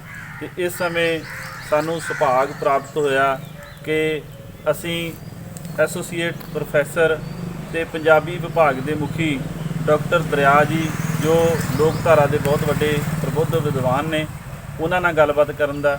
ਤੇ ਡਾਕਟਰ ਸਾਹਿਬ ਅਸੀਂ ਬਹੁਤ-ਬਹੁਤ ਸਵਾਗਤ ਕਰਦੇ ਹਾਂ ਜੀ ਆਪਣੇ ਚੈਨਲ 'ਤੇ ਤੁਹਾਡਾ। ਮਿਹਰਬਾਨੀ ਜੀ। ਐਸਐਸ ਚੈਨਲ ਦੇ ਸਾਰੇ ਦਰਸ਼ਕਾਂ ਦਾ ਬਹੁਤ-ਬਹੁਤ ਧੰਨਵਾਦ। ਔਰ ਖ਼ਾਸ ਤੌਰ ਦੇ ਉੱਪਰ ਗੁਰਬਾਜ ਸ਼ੀਨਾ ਜੀ ਹੁਣਾਂ ਦਾ, ਜਿਹੜੇ ਸਾਡੇ ਕੋਲ ਇਸ ਯੂਨੀਵਰਸਿਟੀ 'ਚ ਆਏ ਆ ਔਰ ਕੁਝ ਖ਼ਾਸ ਗੱਲਾਂ ਜਿਹੜੀਆਂ ਨੇ ਅਸੀਂ ਇੱਥੇ ਯੂਨੀਵਰਸਿਟੀ ਦੇ ਵਿਹੜੇ 'ਚ ਬੈਠ ਕੇ ਕਰਾਂਗੇ। ਸੋ ਬਹੁਤ ਮਿਹਰਬਾਨੀ। ਸੋ ਡਾਕਟਰ ਸਾਹਿਬ, ਤੁਸੀਂ ਲੋਕਧਾਰਾ ਨਾਲ ਜੁੜੇ ਹੋ, ਸਮਾਜ ਨਾਲ ਜੁੜੇ ਹੋ, ਆਮ ਲੋਕਾਂ ਨਾਲ ਜੁੜੇ ਹੋ, ਤੇ ਇਹ ਜੋ ਅੱਜ ਅਸੀਂ ਪੂਰੀ ਸ੍ਰਿਸ਼ਟੀ ਜਿਹੜੀ ਆ ਇਹ ਮੁਸੀਬਤ ਦੇ ਸਾਹਮਣੇ ਆ, ਤੁਸੀਂ ਇਹਨੂੰ ਕਿਸ ਤਰ੍ਹਾਂ ਲੈ ਰਹੇ ਹੋ? ਕਰੋਨਾ ਨਾਂ ਦੀ ਜਿਹੜੀ ਮੁਸੀਬਤ। ਦੇਖੋ ਗੁਰਬਾਜ ਸ਼ੀਨਾ ਜੀ, ਮਸਲਾ ਹੈ ਕਿ ਦੁਨੀਆ ਜਿਹੜੀ ਆ ਉਹ ਇਸ ਵੇਲੇ ਬੜੀ ਹੀ ਭਿਆਨਕ ਮਹਾਂਮਾਰੀ ਦੇ ਦੌਰ ਵਿੱਚੋਂ ਗੁਜ਼ਰ ਰਹੀ ਹੈ। ਔਰ ਖ਼ਾਸ ਤੌਰ ਦੇ ਉੱਪਰ 21ਵੀਂ ਸਦੀ ਦੇ ਵਿੱਚ ਜਿਸ ਯੁੱਗ ਨੂੰ ਅਸੀਂ ਸਾਇੰਸ ਵਿਗਿਆਨ ਦਾ ਯੁੱਗ ਕਹਿੰਦੇ ਹਾਂ, ਸੂਚਨਾ ਤਕਨਾਲੋਜੀ ਦਾ ਯੁੱਗ ਕਹਿੰਦੇ ਹਾਂ, ਜਿਸ ਯੁੱਗ ਦੇ ਵਿੱਚ ਬੰਦੇ ਨੇ ਧਰਤੀ ਤੋਂ ਪਾਤਾਲ ਤੱਕ ਪਹੁੰਚ ਕੀਤੀ ਹੈ, ਬੰਦੇ ਨੇ ਧਰਤੀ ਤੋਂ ਆਕਾਸ਼ ਤੱਕ ਪਹੁੰਚ ਕੀਤੀ ਹੈ, ਅਸੀਂ ਦੂਸਰੇ ਗ੍ਰਹਿਾਂ ਤੱਕ ਪਹੁੰਚੇ ਹਾਂ, ਮੰਗਲ ਗ੍ਰਹਿਾਂ ਤੱਕ ਪਹੁੰਚੇ ਹਾਂ, ਹੋਰ ਗ੍ਰਹਿਾਂ ਤੱਕ ਪਹੁੰਚ ਬਣਾਈ ਹੈ। ਔਰ ਇਹੋ ਜਿਹੇ ਵਿਗਿਆਨਕ ਸਮੇਂ ਦੇ ਵਿੱਚ, ਇਸ ਯੁੱਗ ਦੇ ਵਿੱਚ ਇੱਕ ਭਿਆਨਕ ਬਿਮਾਰੀ ਨੇ ਜਿਸ ਢੰਗ ਦੇ ਨਾਲ ਬੰਦੇ ਦੇ ਉੱਪਰ ਹਮਲਾ ਬੋਲਿਆ ਹੈ ਔਰ ਦੁਨੀਆ ਦੇ ਅਤ ਵਿਕਸਿਤ ਮੁਲਕ ਜਿਹੜੇ ਆ ਉਸ ਹਮਲੇ ਤੋਂ ਭੈਭੀਤ ਹੋਏ ਨੇ ਔਰ ਅੱਜ ਦੀ ਤਰੀਕ ਤੱਕ ਅਸੀਂ ਉਸ ਪ੍ਰਹਾਰ ਜਿਹੜਾ ਉਸ ਬਿਮਾਰੀ ਨੇ ਭਿਆਨਕ ਰੂਪ ਵਿੱਚ ਕੀਤਾ ਹੈ ਉਹਦਾ ਟਾਕਰਾ ਕਰਨ ਤੋਂ ਲਾਚਾਰ ਤੇ ਬੇਬਸ ਦਿਖਾਈ ਦੇ ਰਹੇ ਹਾਂ। ਤਾਂ ਇਸ ਸਥਿਤੀ ਵਿੱਚ ਮੈਂ ਦੇਖਦਾ ਹਾਂ ਕਿ ਜਿਹੜੀ ਸਾਰੇ ਸੱਭਿਆਚਾਰ ਨੇ, ਸਾਰੇ ਸਮਾਜ ਨੇ, ਉਹਨਾਂ ਦੇ ਵਿੱਚ ਬੜੇ ਮਹੱਤਵਪੂਰਨ ਪਰਿਵਰਤਨ ਜਿਹੜੇ ਆ ਇਸ ਸਮੇਂ ਦੌਰਾਨ ਜਿਹੜਾ ਵਾ ਉਹ ਵਾਪਰ ਰਹੇ ਨੇ ਔਰ ਮੈਂ ਸਮਝਦਾ ਹਾਂ ਕਿ ਇਹ ਬਿਮਾਰੀ ਜਦੋਂ ਆਉਣ ਵਾਲੇ ਸਮੇਂ ਵਿੱਚ ਇਹ ਤੈਅ ਨਹੀਂ ਕੀਤਾ ਜਾ ਸਕਦਾ ਕਿ ਕਦੋਂ ਸਾਡਾ ਖਹਿੜਾ ਛੱਡੇਗੀ ਜਾਂ ਮੈਨੂੰ ਲੱਗਦਾ ਹੈ ਕਿ ਖਹਿੜਾ ਨਹੀਂ ਛੱਡੇਗੀ। ਹਮੇਸ਼ਾ ਵਾਸਤੇ ਦੂਸਰੀਆਂ ਬਿਮਾਰੀਆਂ ਜਿਵੇਂ ਹੌਲੀ ਹੌਲੀ ਸਮੇਂ-ਸਮੇਂ ਸਾਨੂੰ ਲੱਗਦੀਆਂ ਰਹੀਆਂ ਤੇ ਸਾਡੇ ਨਾਲ ਹੀ ਜੀਵਨ ਹੰਢਾ ਰਹੀਆਂ, ਤਾਂ ਇਹ ਬਿਮਾਰੀ ਵੀ ਸਾਡੇ ਜੀਵਨ ਜਾਂਚ ਦਾ ਹਿੱਸਾ ਜਿਹੜਾ ਵਾ ਸ਼ਾਇਦ ਰੱਬ ਨਾ ਕਰੇ ਬਣੇਗੀ। ਔਰ ਉਸ ਸਮੇਂ ਦੌਰਾਨ ਮੈਂ ਸਮਝਦਾ ਹਾਂ ਕਿ ਸਮਾਜਾਂ ਦੀ ਬਣਤਰ ਜਿਹੜੀ ਹੁੰਦੀ ਹੈ ਉਹ ਜਿਹੜੀਆਂ ਪ੍ਰਸਥਿਤੀਆਂ ਜਨਮ ਲੈਂਦੀਆਂ ਨੇ ਨਵੀਆਂ, ਉਹਨਾਂ ਵਿੱਚੋਂ ਵੱਖਰੀ ਭਾਂਤ ਦੀ ਹੁੰਦੀ ਹੈ। ਮੈਂ ਇੱਥੇ ਇੱਕ ਉਦਾਹਰਨ ਨਾਲ ਗੱਲ ਕਰਨੀ ਚਾਹਾਂਗਾ ਤੁਹਾਡੇ ਨਾਲ ਕਿ ਖਾਸ ਤੌਰ ਉੱਤੇ 14ਵੀਂ ਸਦੀ ਦੇ ਵਿੱਚ 1341 ਤੋਂ ਲੈ ਕੇ ਤੇ ਲਗਭਗ 1351 ਦਾ ਜਿਹੜਾ ਦਹਾਕਾ ਸੀ ਉਹਦੇ ਵਿੱਚ ਯੂਰਪ ਦੇ ਵਿੱਚ ਇੱਕ ਬੜੀ ਭਿਆਨਕ ਮਹਾਮਾਰੀ ਜਿਹੜੀ ਉਹ ਫੈਲੀ ਉਸ ਸਮੇਂ ਦੇ ਵਿੱਚ, ਜਿਹਦੇ ਵਿੱਚ ਬਹੁਤ ਲੋਕ ਜਿਹੜੇ ਆ ਅਣਗਿਣਤ ਲੋਕ ਜਿਹੜੇ ਆ ਉਹ ਮੌਤ ਦੇ ਮੂੰਹ ਵਿੱਚ ਜਾ ਪਏ। ਪਲੇਗ ਵਰਗੀ ਜਿਹੜੀ ਉਹ ਭਿਆਨਕ ਬਿਮਾਰੀ ਸੀ ਔਰ ਉਸ ਬਿਮਾਰੀ ਤੋਂ ਬਾਅਦ ਫਿਰ ਯੂਰਪ ਦਾ ਜੀਵਨ ਜਾਂਚ ਬਦਲ ਗਈ ਔਰ ਪਹਿਲਾਂ ਯੂਰਪੀਅਨ ਜਿਹੜੇ ਲੋਕ ਸਨ ਉਹ ਬਹੁਤ ਘੱਟ ਸਫਾਈ ਵੱਲ ਧਿਆਨ ਦਿੰਦੇ ਸਨ, ਉਹ ਨਹਾਉਂਦੇ ਹੀ ਪਤਾ ਨਹੀਂ ਸਾਲ 2-2 ਸਾਲਾਂ ਬਾਅਦ ਸਨ। ਸੋ ਉਸ ਬਿਮਾਰੀ ਦੇ ਆਉਣ ਤੋਂ ਬਾਅਦ ਕਿਉਂਕਿ ਜਿਹੜੀਆਂ ਛੂਤ ਦੀਆਂ ਬਿਮਾਰੀਆਂ ਹੁੰਦੀਆਂ ਨੇ ਉਹਦੇ 'ਤੇ ਪਰਹੇਜ਼ ਰੱਖਣਾ ਪੈਂਦਾ ਔਰ ਉਸ ਬਿਮਾਰੀ ਨੇ ਯੂਰਪੀਅਨ ਲੋਕਾਂ ਨੂੰ ਸਾਫ਼ ਸਫਾਈ ਰੱਖਣ ਦੀ ਜਿਹੜੀ ਇੱਕ ਨਵੀਂ ਜਾਂਚ, ਜੀਵਨ ਜਾਂਚ ਸਿਖਾਈ। ਔਰ ਅੱਜ ਵੀ ਜੇ ਅਸੀਂ ਦੇਖਦੇ ਹਾਂ ਤਾਂ ਫਰਾਂਸ ਦੇ ਲੋਕ ਰੋਜ਼ ਜਾਂ ਦੂਜੇ ਦਿਨ ਸੜਕਾਂ ਵੀ ਧੋਂਦੇ ਆ, ਆਪਣੇ ਘਰਾਂ ਦੇ ਬਾਹਰ ਆਪਣੀਆਂ ਇਮਾਰਤਾਂ ਨੂੰ ਧੋਂਦੇ ਆ, ਰੁੱਖਾਂ ਨੂੰ ਜਿਹੜਾ ਵਾ ਉਹ ਵਾਸ਼ ਕਰਦੇ ਆ। ਸੋ ਇਹ ਉਸ ਸਾਈਕੀ ਦੇ ਵਿੱਚੋਂ ਨਿਕਲੀ ਹੋਈ ਗੱਲ ਸੀ। ਸੋ ਇਸੇ ਸੰਦਰਭ ਵਿੱਚ ਹੀ ਮੈਂ ਦੇਖਦਾ ਹਾਂ ਕਿ ਜਿਹੜਾ ਪੰਜਾਬੀ ਸਮਾਜ ਦੇ ਹਵਾਲੇ ਨਾਲ ਜੇਕਰ ਮੈਂ ਗੱਲ ਕਰਾਂ ਤਾਂ ਪੰਜਾਬੀ ਸਮਾਜ ਵਿੱਚ ਵਰਤਮਾਨ ਸਮੇਂ ਵਿੱਚ ਹੀ ਸਾਨੂੰ ਬਹੁਤ ਸਾਰੀਆਂ ਕੁਝ ਘਟਨਾਵਾਂ ਦੇਖਣ ਨੂੰ ਮਿਲੀਆਂ ਕਿ ਜਿਹਦੇ ਵਿੱਚ ਇੱਕ ਨਵੀਂ ਸੱਭਿਆਚਾਰਕ ਜੀਵਨ ਜਾਂਚ ਪੈਦਾ ਹੋਣ ਦੀ ਸੰਭਾਵਨਾ ਜਿਹੜੀ ਆ ਉਹ ਬਣੀ ਹੈ। ਔਰ ਖ਼ਾਸ ਤੌਰ ਦੇ ਉੱਪਰ ਜਿਹੜੀ ਅਸੀਂ ਇੱਕ ਸੋਸ਼ਲ ਡਿਸਟੈਂਸ ਦੀ ਗੱਲ ਕੀਤੀ ਹੈ ਕਿ ਇਸ ਬਿਮਾਰੀ ਤੋਂ ਬਚਣ ਵਾਸਤੇ ਸਾਨੂੰ ਇੱਕ ਦੂਸਰੇ ਤੋਂ ਦੂਰੀ ਬਣਾ ਕੇ ਬੈਠਣ ਦੀ ਜ਼ਰੂਰਤ ਹੈ, ਇੱਕ ਦੂਸਰੇ ਤੋਂ ਦੂਰ ਰਹਿਣ ਦੀ ਜ਼ਰੂਰਤ ਹੈ, ਮੂੰਹ ਢੱਕ ਕੇ ਚੱਲਣ ਦੀ ਜ਼ਰੂਰਤ ਹੈ, ਜਾਂ ਅਸੀਂ ਉਹ ਸਾਰੀਆਂ ਸਾਵਧਾਨੀਆਂ ਵਰਤਣੀਆਂ ਨੇ ਜਿਹੜੀਆਂ ਸਾਨੂੰ ਉਸ ਛੂਤ ਦੀ ਬਿਮਾਰੀ ਦਾ ਜਿਹੜਾ ਵਾ ਕਾਰਨ ਬਣਦੀਆਂ। ਸੋ ਮੈਂ ਸਮਝਦਾ ਕਿ ਉਹਦੇ ਵਿੱਚੋਂ ਖਾਣ ਪੀਣ ਨਾਲ ਜੁੜੇ ਹੋਏ ਮਸਲੇ, ਸਾਡੀ ਜੀਵਨ ਜਾਂਚ, ਸਾਡੇ ਰਹਿਣ ਸਹਿਣ ਦੇ ਢੰਗ ਉਹ ਆਪਣੇ ਆਪ ਹੀ ਉਹ ਬਦਲਣਗੇ। ਔਰ ਇੱਥੋਂ ਤੱਕ ਹੈ ਕਿ ਸਿਰਫ ਸਾਡਾ ਰਹਿਣ ਸਹਿਣ ਖਾਣ ਪੀਣ ਹੀ ਨਹੀਂ ਬਦਲੇਗਾ, ਮੈਂ ਸਮਝਦਾ ਹਾਂ ਕਿ ਸਾਡੀਆਂ ਵਰਤਮਾਨ ਸਮੇਂ ਵਿੱਚ ਜੀਵਨ ਜਾਂਚ ਅਤੇ ਕਦਰਾਂ ਕੀਮਤਾਂ ਜਿਹੜੀਆਂ ਨੇ ਉਹ ਵੀ ਬਦਲੀਆਂ ਨੇ। ਦੇਖੋ ਪੰਜਾਬੀ ਸੱਭਿਆਚਾਰ ਖਾਸ ਤੌਰ ਦੇ ਉੱਤੇ ਇੱਕ ਕੰਪੋਜਿਟ ਕਲਚਰ ਹੈ ਜਿਹਦੇ ਵਿੱਚ ਵੱਖ-ਵੱਖ ਧਰਮਾਂ ਦੇ, ਵੱਖ-ਵੱਖ ਜਾਤਾਂ ਦੇ, ਵੱਖ-ਵੱਖ ਵਰਗਾਂ ਦੇ, ਇੱਥੇ ਰੰਗ ਤੇ ਜਾਤ ਤੇ ਜਿਹੜਾ ਵਾ ਲਿੰਗ ਦੇ ਆਧਾਰ 'ਤੇ ਕੋਈ ਭੇਦਭਾਵ ਨਹੀਂ ਕੀਤਾ ਜਾਂਦਾ। ਕੰਪੋਜਿਟ ਕਲਚਰ ਹੈ। ਵੱਖ-ਵੱਖ ਸਮੇਂ ਜਿੰਨੇ ਵੀ ਲੋਕ ਇੱਥੇ ਆਉਂਦੇ ਰਹੇ ਔਰ ਉਹ ਇਸ ਸਮਾਜ ਵਿੱਚ ਰਲਦੇ ਗਏ ਅਤੇ ਸਾਡੀ ਜੀਵਨ ਜਾਂਚ ਦਾ ਹਿੱਸਾ ਬਣਦੇ ਗਏ। ਪਰੰਤੂ ਮੈਂ ਸਮਝਦਾ ਹਾਂ ਕਿ ਜਿਹੜੀ ਇਸ ਬਿਮਾਰੀ ਤੋਂ ਬਾਅਦ ਜਿਹੜਾ ਭੈ ਦਾ ਮਾਹੌਲ ਬੰਦੇ ਦੇ ਮਨ ਵਿੱਚ ਪੈਦਾ ਹੋਇਆ, ਇਸ ਭੈ ਦੇ ਮਾਹੌਲ ਦੇ ਵਿੱਚ ਬੰਦਾ ਮਾਨਸਿਕ ਤੌਰ 'ਤੇ ਟੁੱਟਾ ਹੀ ਨਹੀਂ ਹੈ, ਬੰਦਾ ਮਾਨਸਿਕ ਤੌਰ 'ਤੇ ਇੱਕ ਦੂਸਰੇ ਨਾਲੋਂ ਜਿਹੜਾ ਵਾ ਉਹ ਜਿਹੜਾ ਦੂਰੀ ਵੀ ਉਹਨੇ ਸਥਾਪਿਤ ਕੀਤੀ ਹੈ। ਪਿੱਛੇ ਜੇ ਕੁਝ ਘਟਨਾਵਾਂ ਵਾਪਰੀਆਂ ਜਿਹੜੀਆਂ ਪੰਜਾਬ ਦੇ ਵਿੱਚ ਬੜੀਆਂ ਮੈਂ ਸਮਝਦਾ ਹਾਂ ਕਿ ਉਹਨਾਂ ਦੇ ਦੂਰਗਾਮੀ ਸਿੱਟੇ ਨਿਕਲਣਗੇ। ਖਾਸ ਤੌਰ 'ਤੇ ਜਿਹੜੇ ਹਜ਼ੂਰੀ ਰਾਗੀ ਸਨ, ਜਦੋਂ ਉਹਨਾਂ ਦੇ ਅੰਤਮ ਸੰਸਕਾਰ ਦੀ ਗੱਲ ਆਈ ਤਾਂ ਉਸ ਦੇ ਨਾਲ ਜੁੜਿਆ ਹੋਇਆ ਸਾਰਾ ਵਰਤਾਰਾ ਕਿ ਸ਼ਮਸ਼ਾਨ ਘਾਟਾਂ ਨੂੰ ਕੁਝ ਲੋਕਾਂ ਦੁਆਰਾ ਜੰਦਰੇ ਲਗਾ ਦਿੱਤੇ ਗਏ। ਮੈਂ ਸਮਝਦਾ ਕਿ ਇਹ ਇੱਕ ਭੈ ਦੇ ਵਿੱਚੋਂ ਨਿਕਲਿਆ ਹੋਇਆ ਵਰਤਾਰਾ। ਔਰ ਪਿੱਛੇ ਜੇ ਕੁਝ ਹੋਰ ਘਟਨਾਵਾਂ ਵਾਪਰੀਆਂ, ਜਦੋਂ ਕਿਸੇ ਮੋਹਾਲੀ ਦੀ ਕਿਸੇ ਔਰਤ ਜਿਹੜੀ ਸੁਰਿੰਦਰ ਕੌਰ ਦੀ ਡੈਥ ਹੋਈ ਸੀ ਔਰ ਉਹਦੇ ਪੁੱਤਰਾਂ ਨੇ ਉਸ ਦੀ ਲਾਸ਼ ਲੈਣ ਤੋਂ ਇਨਕਾਰ ਕਰ ਦਿੱਤਾ। ਇੱਥੇ ਅੰਮ੍ਰਿਤਸਰ ਦੇ ਵਿੱਚ ਇੱਕ ਜਿਹੜਾ ਐਸਸੀ ਜਿਹੜਾ ਸੀ ਜਿਹੜਾ ਕਮਿਸ਼ਨਰ ਸੀ, ਅਸਿਸਟੈਂਟ ਕਮਿਸ਼ਨਰ ਸੀ, ਉਸ ਦੀ ਧੀ ਨੇ ਉਸ ਆਪਣੇ ਪਿਤਾ ਦੀ ਲਾਸ਼ ਲੈਣ ਤੋਂ ਜਿਹੜਾ ਵਾ ਇਨਕਾਰ ਕਰ ਦਿੱਤਾ। ਸੋ ਜਦੋਂ ਮੈਂ ਸਮਝਦਾ ਕਿ ਬੰਦੇ ਦੇ ਅੰਦਰੋਂ ਭੈ ਇੰਨਾ ਜ਼ਿਆਦਾ ਹੈ ਕਿ ਕਿ ਉਸ ਭੈ ਦੇ ਵਿੱਚ ਜਿਹੜੇ ਮਾਨਵੀ ਰਿਸ਼ਤੇ ਹੁੰਦੇ ਆ, ਮਾਨਵੀ ਕਦਰਾਂ ਕੀਮਤਾਂ ਹੁੰਦੀਆਂ ਨੇ, ਮੈਂ ਸਮਝਦਾ ਕਿ ਉਹ ਵੀ ਕਿਤੇ ਨਾ ਕਿਤੇ ਟੁੱਟਦੀਆਂ ਹੋਈਆਂ ਫਿਲਹਾਲ ਨਜ਼ਰੀ ਪੈ ਰਹੀਆਂ ਨੇ। ਬਿਲਕੁਲ ਜੀ, ਬਹੁਤ ਵਿਸਥਾਰ ਨਾਲ ਡਾਕਟਰ ਸਾਹਿਬ ਤੁਸੀਂ ਦੱਸਿਆ। ਤੇ ਅਸੀਂ ਜਿਵੇਂ ਹੁਣ ਇੱਕ ਵਿਦਿਅਕ ਅਦਾਰੇ 'ਚ ਬੈਠੇ ਹਾਂ, ਹਾਂਜੀ, ਤੇ ਇਸ ਵਕਤ ਹਿੰਦੁਸਤਾਨ ਦੇ ਸਾਰੇ ਵਿਦਿਅਕ ਅਦਾਰੇ ਜਿਹੜੇ ਬੰਦ ਆ, ਯੂਨੀਵਰਸਿਟੀਆਂ ਕਾਲਜ ਬੰਦ ਨੇ, ਔਰ ਲੰਬੇ ਸਮੇਂ ਤੱਕ ਪਹਿਲਾਂ ਵੀ ਬੰਦ ਨੇ ਔਰ ਅੱਗੇ ਵੀ ਰਹਿਣ ਦੀ ਸੰਭਾਵਨਾ ਲੱਗਦੀ ਹੈ। ਤੇ ਇਹਦੇ ਨਾਲ ਵਿਦਿਆਰਥੀ ਜੀਵਨ ਤੇ ਜਾਂ ਇਹ ਸਾਰੀ ਜਿਹੜੀ ਪੜ੍ਹਾਈ ਚਲਦੀ 'ਚ ਇੱਕਦਮ ਵਿਘਨ ਪਿਆ, ਇਹਦਾ ਕੀ ਅਸਰ ਪੈਣ ਵਾਲੇ ਆ ਜਾਂ ਪਏ ਨੇ? ਬਿਲਕੁਲ ਸ਼ੀਨਾ ਜੀ, ਬੜੀ ਮਹੱਤਵਪੂਰਨ ਮਸਲਾ ਹੈ ਯੂਨੀਵਰਸਿਟੀਆਂ, ਕਾਲਜਾਂ ਤੇ ਵਿਦਿਅਕ ਸੰਸਥਾਵਾਂ ਵਾਸਤੇ, ਦੇਸ਼ ਦੀਆਂ ਵਾਸਤੇ, ਕਿ ਇੱਕ ਜਿਵੇਂ ਘੁੱਗ ਵੱਸਦੇ ਸ਼ਹਿਰਾਂ ਦੇ ਵਿੱਚ ਅਚਾਨਕ ਇਸ ਬਿਮਾਰੀ ਨੇ ਵੀਰਾਨਗੀ ਦਾ ਮਾਹੌਲ ਪੈਦਾ ਕੀਤਾ, ਔਰ ਉਹਦੇ ਵਿੱਚ ਮੈਂ ਸਮਝਦਾ ਕਿ ਸਮਾਜ ਦਾ ਹਰ ਵਰਗ ਪ੍ਰਭਾਵਿਤ ਹੋਇਆ ਔਰ ਬੁਰੀ ਤਰ੍ਹਾਂ ਪ੍ਰਭਾਵਿਤ ਹੋਇਆ।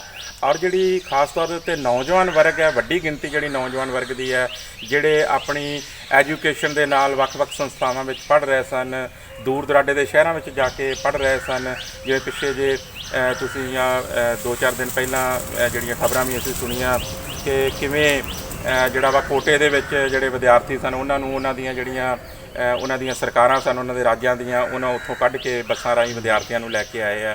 ਔਰ ਮੈਂ ਸਮਝਦਾ ਕਿ ਵਿਦਿਆਰਥੀਆਂ ਵਾਸਤੇ ਬੜਾ ਸੰਕਟ ਵਾਲਾ ਸਮਾਂ, ਪਰੰਤੂ ਜਿਹੜੀ ਐਜੂਕੇਸ਼ਨ ਸਿਸਟਮ ਹੈ ਔਰ ਜਿਹੜੀਆਂ ਸਾਡੀਆਂ ਯੂਨੀਵਰਸਿਟੀਆਂ ਨੇ, ਖਾਸ ਤੌਰ ਦੇ ਉੱਪਰ ਜੇਕਰ ਮੈਂ ਗੁਰੂ ਨਾਨਕ ਦੇਵ ਯੂਨੀਵਰਸਿਟੀ ਅੰਮ੍ਰਿਤਸਰ ਦੀ ਗੱਲ ਕਰਦਾ ਤਾਂ ਗੁਰੂ ਨਾਨਕ ਦੇਵ ਯੂਨੀਵਰਸਿਟੀ ਅੰਮ੍ਰਿਤਸਰ ਜਿਹੜੀ ਆ ਉਹ ਪੰਜਾਬ ਦੀਆਂ ਜਿਹੜੀਆਂ ਬਿਹਤਰੀਨ ਯੂਨੀਵਰਸਿਟੀਆਂ ਔਰ ਖਾਸ ਤੌਰ ਦੇ ਉੱਪਰ ਭਾਰਤ ਦੀਆਂ ਜਿਹੜੀਆਂ ਬਿਹਤਰੀਨ ਯੂਨੀਵਰਸਿਟੀਆਂ ਨੇ, ਔਰ ਉੱਤਰੀ ਭਾਰਤ ਵਿੱਚੋਂ ਪਹਿਲੀ ਜਿਹੜੀ ਗੁਰੂ ਨਾਨਕ ਦੇਵ ਯੂਨੀਵਰਸਿਟੀ ਹੈ, ਜਿਹੜੀ ਰੈਂਕਿੰਗ ਦੇ ਲਿਹਾਜ਼ ਨਾਲ ਸਭ ਤੋਂ ਉੱਪਰ ਜਿਹੜੀ ਪੰਜਾਬ ਵਿੱਚ ਆਉਂਦੀ ਹੈ।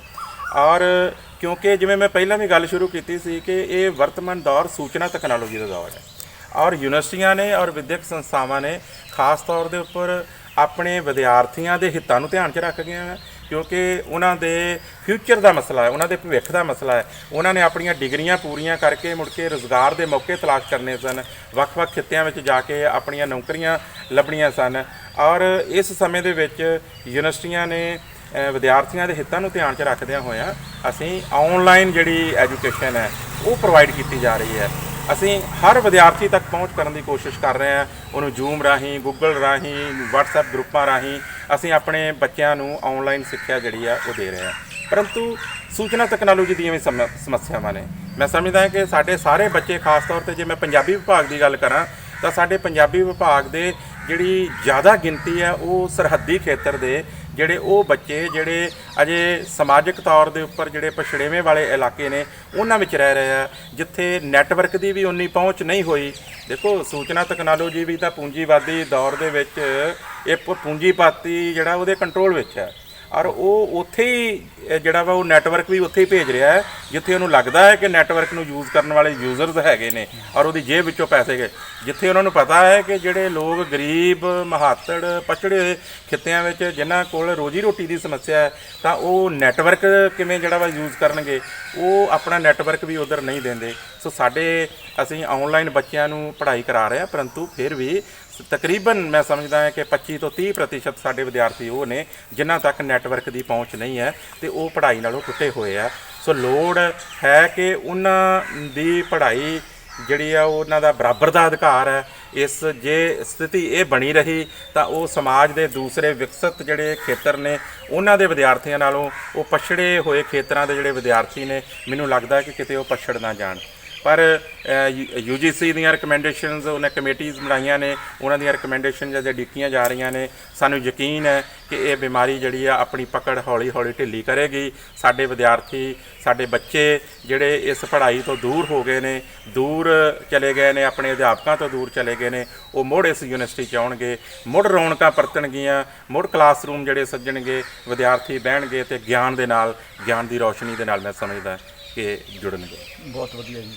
ਚਲੋ ਆਖਰੀ ਅਸੀਂ ਥੋੜ੍ਹਾ ਸੰਖੇਪ ਦੇ ਵਿੱਚ ਲਵਾਂਗੇ, ਸਮਾਂ ਸਮਾਪਤ ਹੈ ਸਾਡੇ ਕੋਲ ਲਗਭਗ। ਅਤੇ ਆਮ ਜਨ ਜੀਵਨ, ਜਿਵੇਂ ਲੋਕ ਜਿਹੜੇ ਦਿਹਾੜੀ ਕਰਦੇ, ਹੈਂਡ ਟੂ ਮਾਊਥ ਸੀਗੇ, ਜਾਂ ਜਿਨ੍ਹਾਂ ਦੀਆਂ ਦੁਕਾਨਾਂ ਬੰਦ ਨੇ, ਕਾਰੋਬਾਰ ਬੰਦ ਨੇ, ਉਹਨਾਂ 'ਤੇ ਇਹਦਾ ਕਿਸ ਤਰ੍ਹਾਂ ਦਾ ਪ੍ਰਭਾਵ ਪਿਆ ਜਾਂ ਪਊਗਾ? ਕਿਉਂਕਿ ਤੁਸੀਂ ਪਿੰਡ ਦਾ ਵੀ ਵਾਸਤਾ ਜੇ ਔਰ ਤੁਹਾਡਾ ਪਿੰਡ 'ਚ ਵੀ ਪੂਰੀ ਸਾਂਝ ਆ ਅਤੇ ਸ਼ਹਿਰ ਨਾਲ ਵੀ ਤੁਸੀਂ ਸਾਂਝ ਰੱਖਦੇ, ਅਤੇ ਇਹਨਾਂ ਲੋਕਾਂ ਦਾ ਕੀ ਪ੍ਰਭਾਵ ਪਊਗਾ ਇਹਨਾਂ 'ਤੇ? ਬਿਲਕੁਲ ਜੀ, ਦੇਖੋ ਪ੍ਰਭਾਵ ਤਾਂ ਬਹੁਤ ਬੁਰਾ ਸ਼ੀਨਾ ਸਾਹਿਬ ਇਹਦਾ ਪੈ ਰਿਹਾ ਹੈ।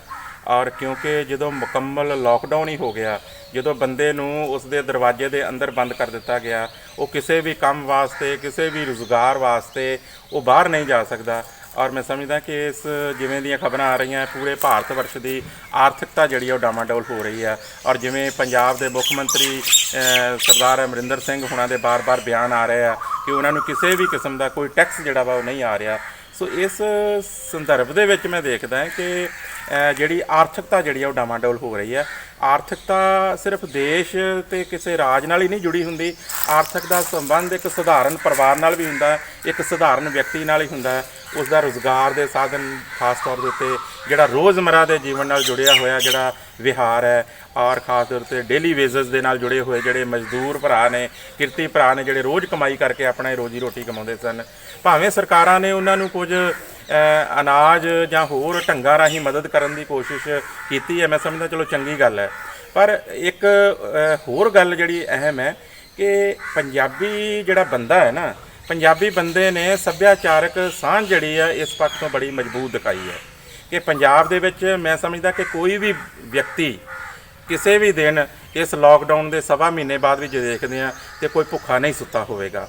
ਹਰ ਬੰਦੇ ਤੱਕ, ਚਾਹੇ ਉਹ ਕਿਸੇ ਡੇਰਿਆਂ ਦੇ ਰੂਪ ਵਿੱਚ, ਚਾਹੇ ਕਿਸੇ ਗੁਰਦੁਆਰਿਆਂ ਗੁਰੂ ਘਰਾਂ ਦੇ ਰੂਪ ਵਿੱਚ, ਚਾਹੇ ਕਿਸੇ ਕੁਝ ਵਿਅਕਤੀਆਂ ਦੀਆਂ ਸਮਾਜਿਕ NGOs ਦੇ ਰੂਪ ਵਿੱਚ, ਉਹਨਾਂ ਰਾਹੀਂ ਭੋਜਨ ਖਾਣਾ ਜਿਹੜਾ ਵਾ ਜ਼ਰੂਰ ਜਿਹੜਾ ਵਾ ਉਹ ਪਹੁੰਚਿਆ। ਮੈਂ ਸਮਝਦਾ ਕਿ ਇਹ ਚੰਗੀ ਗੱਲ ਹੈ। ਔਰ ਖ਼ਾਸ ਤੌਰ ਉੱਤੇ ਜਿਹੜੀ ਮੈਂ ਇੱਕ ਇਹਦੇ ਨਾਲ ਜੁੜਦੀ ਗੱਲ ਹੋਰ ਕਰਨੀ ਚਾਹੁੰਦਾ ਆਮ ਜੀਵਨ ਨਾਲ, ਕਿ ਪੰਜਾਬੀ ਬੰਦੇ ਦਾ ਇਮਿਊਨ ਸਿਸਟਮ ਬੜਾ ਸਟਰੋਂਗ ਹੈ।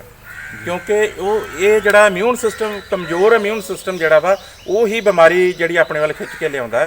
ਔਰ ਜੇਕਰ ਪੰਜਾਬ ਦਾ ਡਾਟਾ ਦੇਖਦੇ ਹਾਂ ਕੰਪੈਰੇਟਿਵਲੀ ਭਾਰਤ ਦੇ ਨਾਲ, ਤਾਂ ਭਾਰਤ ਦੀਆਂ ਦੂਸਰੀਆਂ ਸਟੇਟਸ ਦੇ ਮੁਕਾਬਲੇ ਪੰਜਾਬ ਦਾ ਡਾਟਾ ਜਿਹੜਾ ਬਹੁਤ ਜ਼ਿਆਦਾ ਬਿਹਤਰ ਹੈ। ਉਹਦਾ ਵੱਡਾ ਕਾਰਨ ਮੈਂ ਸਮਝਦਾ ਕਿ ਪੰਜਾਬ ਦੇ ਜਿਹੜੀ ਧਰਤੀ ਹੈ, ਉਹਦੀਆਂ ਭੂਗੋਲਿਕ ਜਿਹੜੀਆਂ ਹਾਲਤਾਂ ਨੇ, ਔਰ ਉਹਨਾਂ ਕਰਕੇ ਵੀ ਵੱਖ-ਵੱਖ ਸਮੇਂ ਦੇ ਉੱਤੇ ਇੱਥੇ ਹਮਲਾਵਰ ਆਉਂਦੇ ਰਹੇ, ਇੱਥੇ ਜਿਹੜੀਆਂ ਵੱਖ-ਵੱਖ ਕੌਮਾਂ ਆਉਂਦੀਆਂ ਰਹੀਆਂ। ਇਹ ਜੁਝਾਰੂ ਲੋਕ ਨੇ, ਇਹ ਗੁਰੂ ਗੋਬਿੰਦ ਸਿੰਘ ਜੀ ਦੀ ਜਿਹੜਾ ਵਰਸਾਇਆ ਹੋਇਆ ਜਿਹੜਾ ਸੱਭਿਆਚਾਰ ਹੈ, ਇਹ ਜੁਝਾਰੂਪਣ ਜਿਹੜਾ ਇਹਨਾਂ ਦੇ ਜੀਵਨ ਵਿੱਚ ਹੈ। ਔਰ ਮਿਹਨਤੀ ਨੇ, ਕਿਰਤੀ ਨੇ, ਖੇਤੀਬਾੜੀ ਨਾਲ ਜੁੜੇ ਹੋਏ ਆ, ਤੇ ਇਹ ਘੱਟੇ ਨਾਲ, ਮਿੱਟੀ ਨਾਲ, ਅਨਾਜ ਦੇ ਨਾਲ ਪੈਦਾ ਕਰਨ ਵਾਲੇ ਜਿਹੜੇ ਲੋਕ ਨੇ। ਤੇ ਇਹਨਾਂ ਦਾ ਮੈਂ ਸਮਝਦਾ ਕਿ ਜਿਹੜਾ ਰੋਗ ਪ੍ਰਤੀਰੋਧਕ ਸ਼ਕਤੀ ਹੁੰਦੀ ਹੈ ਉਹ ਪੰਜਾਬੀਆਂ ਦੀ ਦੂਸਰੇ ਲੋਕਾਂ ਨਾਲੋਂ ਵਧੇਰੇ ਹੈ। ਕਿਉਂਕਿ ਪੰਜਾਬ ਦਾ ਖਿੱਤਾ ਉਹੋ ਜਿਹਾ ਖਿੱਤਾ ਹੈ ਜਿੱਥੇ ਅੱਤ ਦੀ ਗਰਮੀ ਪੈਂਦੀ ਹੈ, ਅੱਤ ਦੀ ਸਰਦੀ ਪੈਂਦੀ ਹੈ, ਤੇ ਇਹ ਲੋਕ ਆਪਣੇ ਪਿੰਡੇ ਤੇ ਹੰਡਾਉਣ ਗਿੱਜੇ ਹੋਏ ਆ। ਸੋ ਇਸ ਕਰਕੇ ਇਹਨਾਂ ਦਾ ਬਿਮਾਰੀਆਂ ਨਾਲ ਲੜਨ ਦੀ ਸ਼ਕਤੀ ਜਿਹੜੀ ਹੈ ਕੰਪੈਰੇਟਿਵਲੀ ਦੂਸਰੇ ਲੋਕਾਂ ਦੇ ਵਧੇਰੇ ਆ। ਇਹ ਇੱਕ ਵੱਡਾ ਕਾਰਨ ਬਣਿਆ ਕਿ ਪੰਜਾਬ ਦੇ ਵਿੱਚ ਇਸ ਬਿਮਾਰੀ ਦੀ ਪਕੜ ਜਿਹੜੀ ਆ ਉਸ ਗਤੀ ਵਿੱਚ ਨਹੀਂ ਆਈ ਜਿਸ ਗਤੀ ਵਿੱਚ ਦੇਸ਼ ਵਿੱਚ ਜਾਂ ਦੇਸ਼ ਤੋਂ ਬਾਹਰ ਕਿਸੇ ਦੂਸਰੇ ਮੁਲਕਾਂ ਵਿੱਚ ਉਹ ਪੈਦਾ ਹੋਈ ਹੈ। ਔਰ ਖ਼ਾਸ ਤੌਰ ਦੇ ਉੱਤੇ ਇੱਥੋਂ ਦੇ ਜਿਹੜੇ ਲੋਕ ਨੇ ਉਹਨਾਂ ਵਿੱਚ ਇੱਕ ਸਦਭਾਵਨਾ ਪੈਦਾ ਹੋਈ ਆ। ਇੱਕ ਦੇਖੋ, ਇਹ ਇੱਕ ਵਿਰੋਧਾਭਾਸ ਹੈ ਜਿੱਥੇ ਇਹਦੇ ਭੈ ਦੇ ਕਰਕੇ ਲੋਕ ਆਪਣੇ ਜਿਹੜੇ ਖੂਨ ਦੇ ਰਿਸ਼ਤੇ ਸਨ ਉਹਨਾਂ ਤੋਂ ਦੂਰ ਗਏ ਆ। ਦੂਸਰੇ ਪਾਸੇ ਸਾਡੇ ਕਲਚਰ ਦੀ ਜਿਹੜੀ ਵੱਖਰਤਾ ਦੇਖੋ, ਵਿਸ਼ੇਸ਼ਤਾ ਦੇਖੋ ਕਿ ਸਾਡੇ ਕਲਚਰ ਦੇ ਵਿੱਚ ਲੋਕਾਂ ਨੇ ਇਸ ਸੰਕਟ ਦੀ ਘੜੀ ਵਿੱਚ ਹਰ ਕਿਸੇ ਦੀ ਬਾਂਹ ਫੜੀ ਹੈ। ਔਰ ਗਰੀਬ, ਕਿਰਤੀ, ਮਜ਼ਦੂਰ, ਹਰ ਕਿਸੇ ਨੂੰ ਜਿਹੜੀ ਹੈ ਉਹਦੀ ਸਹਾਇਤਾ ਮਦਦ ਕਰਨ ਦੀ ਕੋਸ਼ਿਸ਼ ਕੀਤੀ ਹੈ, ਜੋ ਮੈਂ ਸਮਝਦਾ ਕਿ ਸਾਡੇ ਸੱਭਿਆਚਾਰ ਦਾ ਇੱਕ ਹਿੱਸਾ ਹੈ। ਤੇ ਡਾਕਟਰ ਸਾਹਿਬ, ਤੁਸੀਂ ਵੀ ਬਹੁਤ ਵੱਡੇ ਕੁਦਰਤ ਪ੍ਰੇਮੀ ਹੋ, ਤੁਹਾਡੀ ਕਿਤਾਬ ਪੜ੍ਹੀ ਮੈਂ ਜੰਗਲ ਦੇ ਨਾਲ, ਤੇ ਅੱਜ ਮੈਂ ਦੇਖ ਰਿਹਾ ਕਿ ਯੂਨੀਵਰਸਿਟੀ ਦੇ ਵਿੱਚ ਵੀ ਦਰਖਤਾਂ ਦੇ ਵਿੱਚ ਰੰਗ ਬਰੰਗੇ ਪੱਤੇ ਜਿਹੜੇ ਆ ਮੌਲ ਰਹੇ ਆ, ਕਰੂੰਬਲਾਂ ਨਿਕਲ ਰਹੀਆਂ, ਬਹੁਤ ਖੂਬਸੂਰਤ, ਤੇ ਬੜੀਆਂ ਤਰ੍ਹਾਂ ਦੇ ਪੰਛੀਆਂ ਦੀਆਂ ਆਵਾਜ਼ਾਂ ਸਾਡੇ ਕੰਨਾਂ 'ਚ ਪੈ ਰਹੀਆਂ। ਤੇ ਕੀ ਤੁਹਾਨੂੰ ਲੱਗਦਾ ਕਿ ਬੰਦੇ ਦੇ ਦਖਲ ਘੱਟ ਹੋਣ ਦੀ ਵਜ੍ਹਾ ਨਾਲ ਕੁਦਰਤ ਕੁਝ ਜ਼ਿਆਦਾ ਮੌਲੀ ਹੈ? ਬਿਲਕੁਲ, ਇਹ ਗੱਲ ਤਾਂ ਦਰੁਸਤ ਹੈ ਕਿ ਕੁਦਰਤ ਦੇ ਉੱਤੇ ਬੰਦੇ ਦੇ ਜਿਹੜਾ ਲਾਕਡਾਊਨ ਹੋਣ ਨਾਲ ਬੜਾ ਵਧੀਆ ਅਸਰ ਪਿਆ ਕਿ ਪੋਲਿਊਸ਼ਨ ਖਤਮ ਹੋਇਆ, ਪ੍ਰਦੂਸ਼ਣ ਦੀਆਂ ਖਬਰਾਂ ਆ ਰਹੀਆਂ ਕਿ ਉਹਦਾ ਜਿਹੜਾ ਵਾ ਗ੍ਰਾਫ ਨੀਚੇ ਗਿਆ।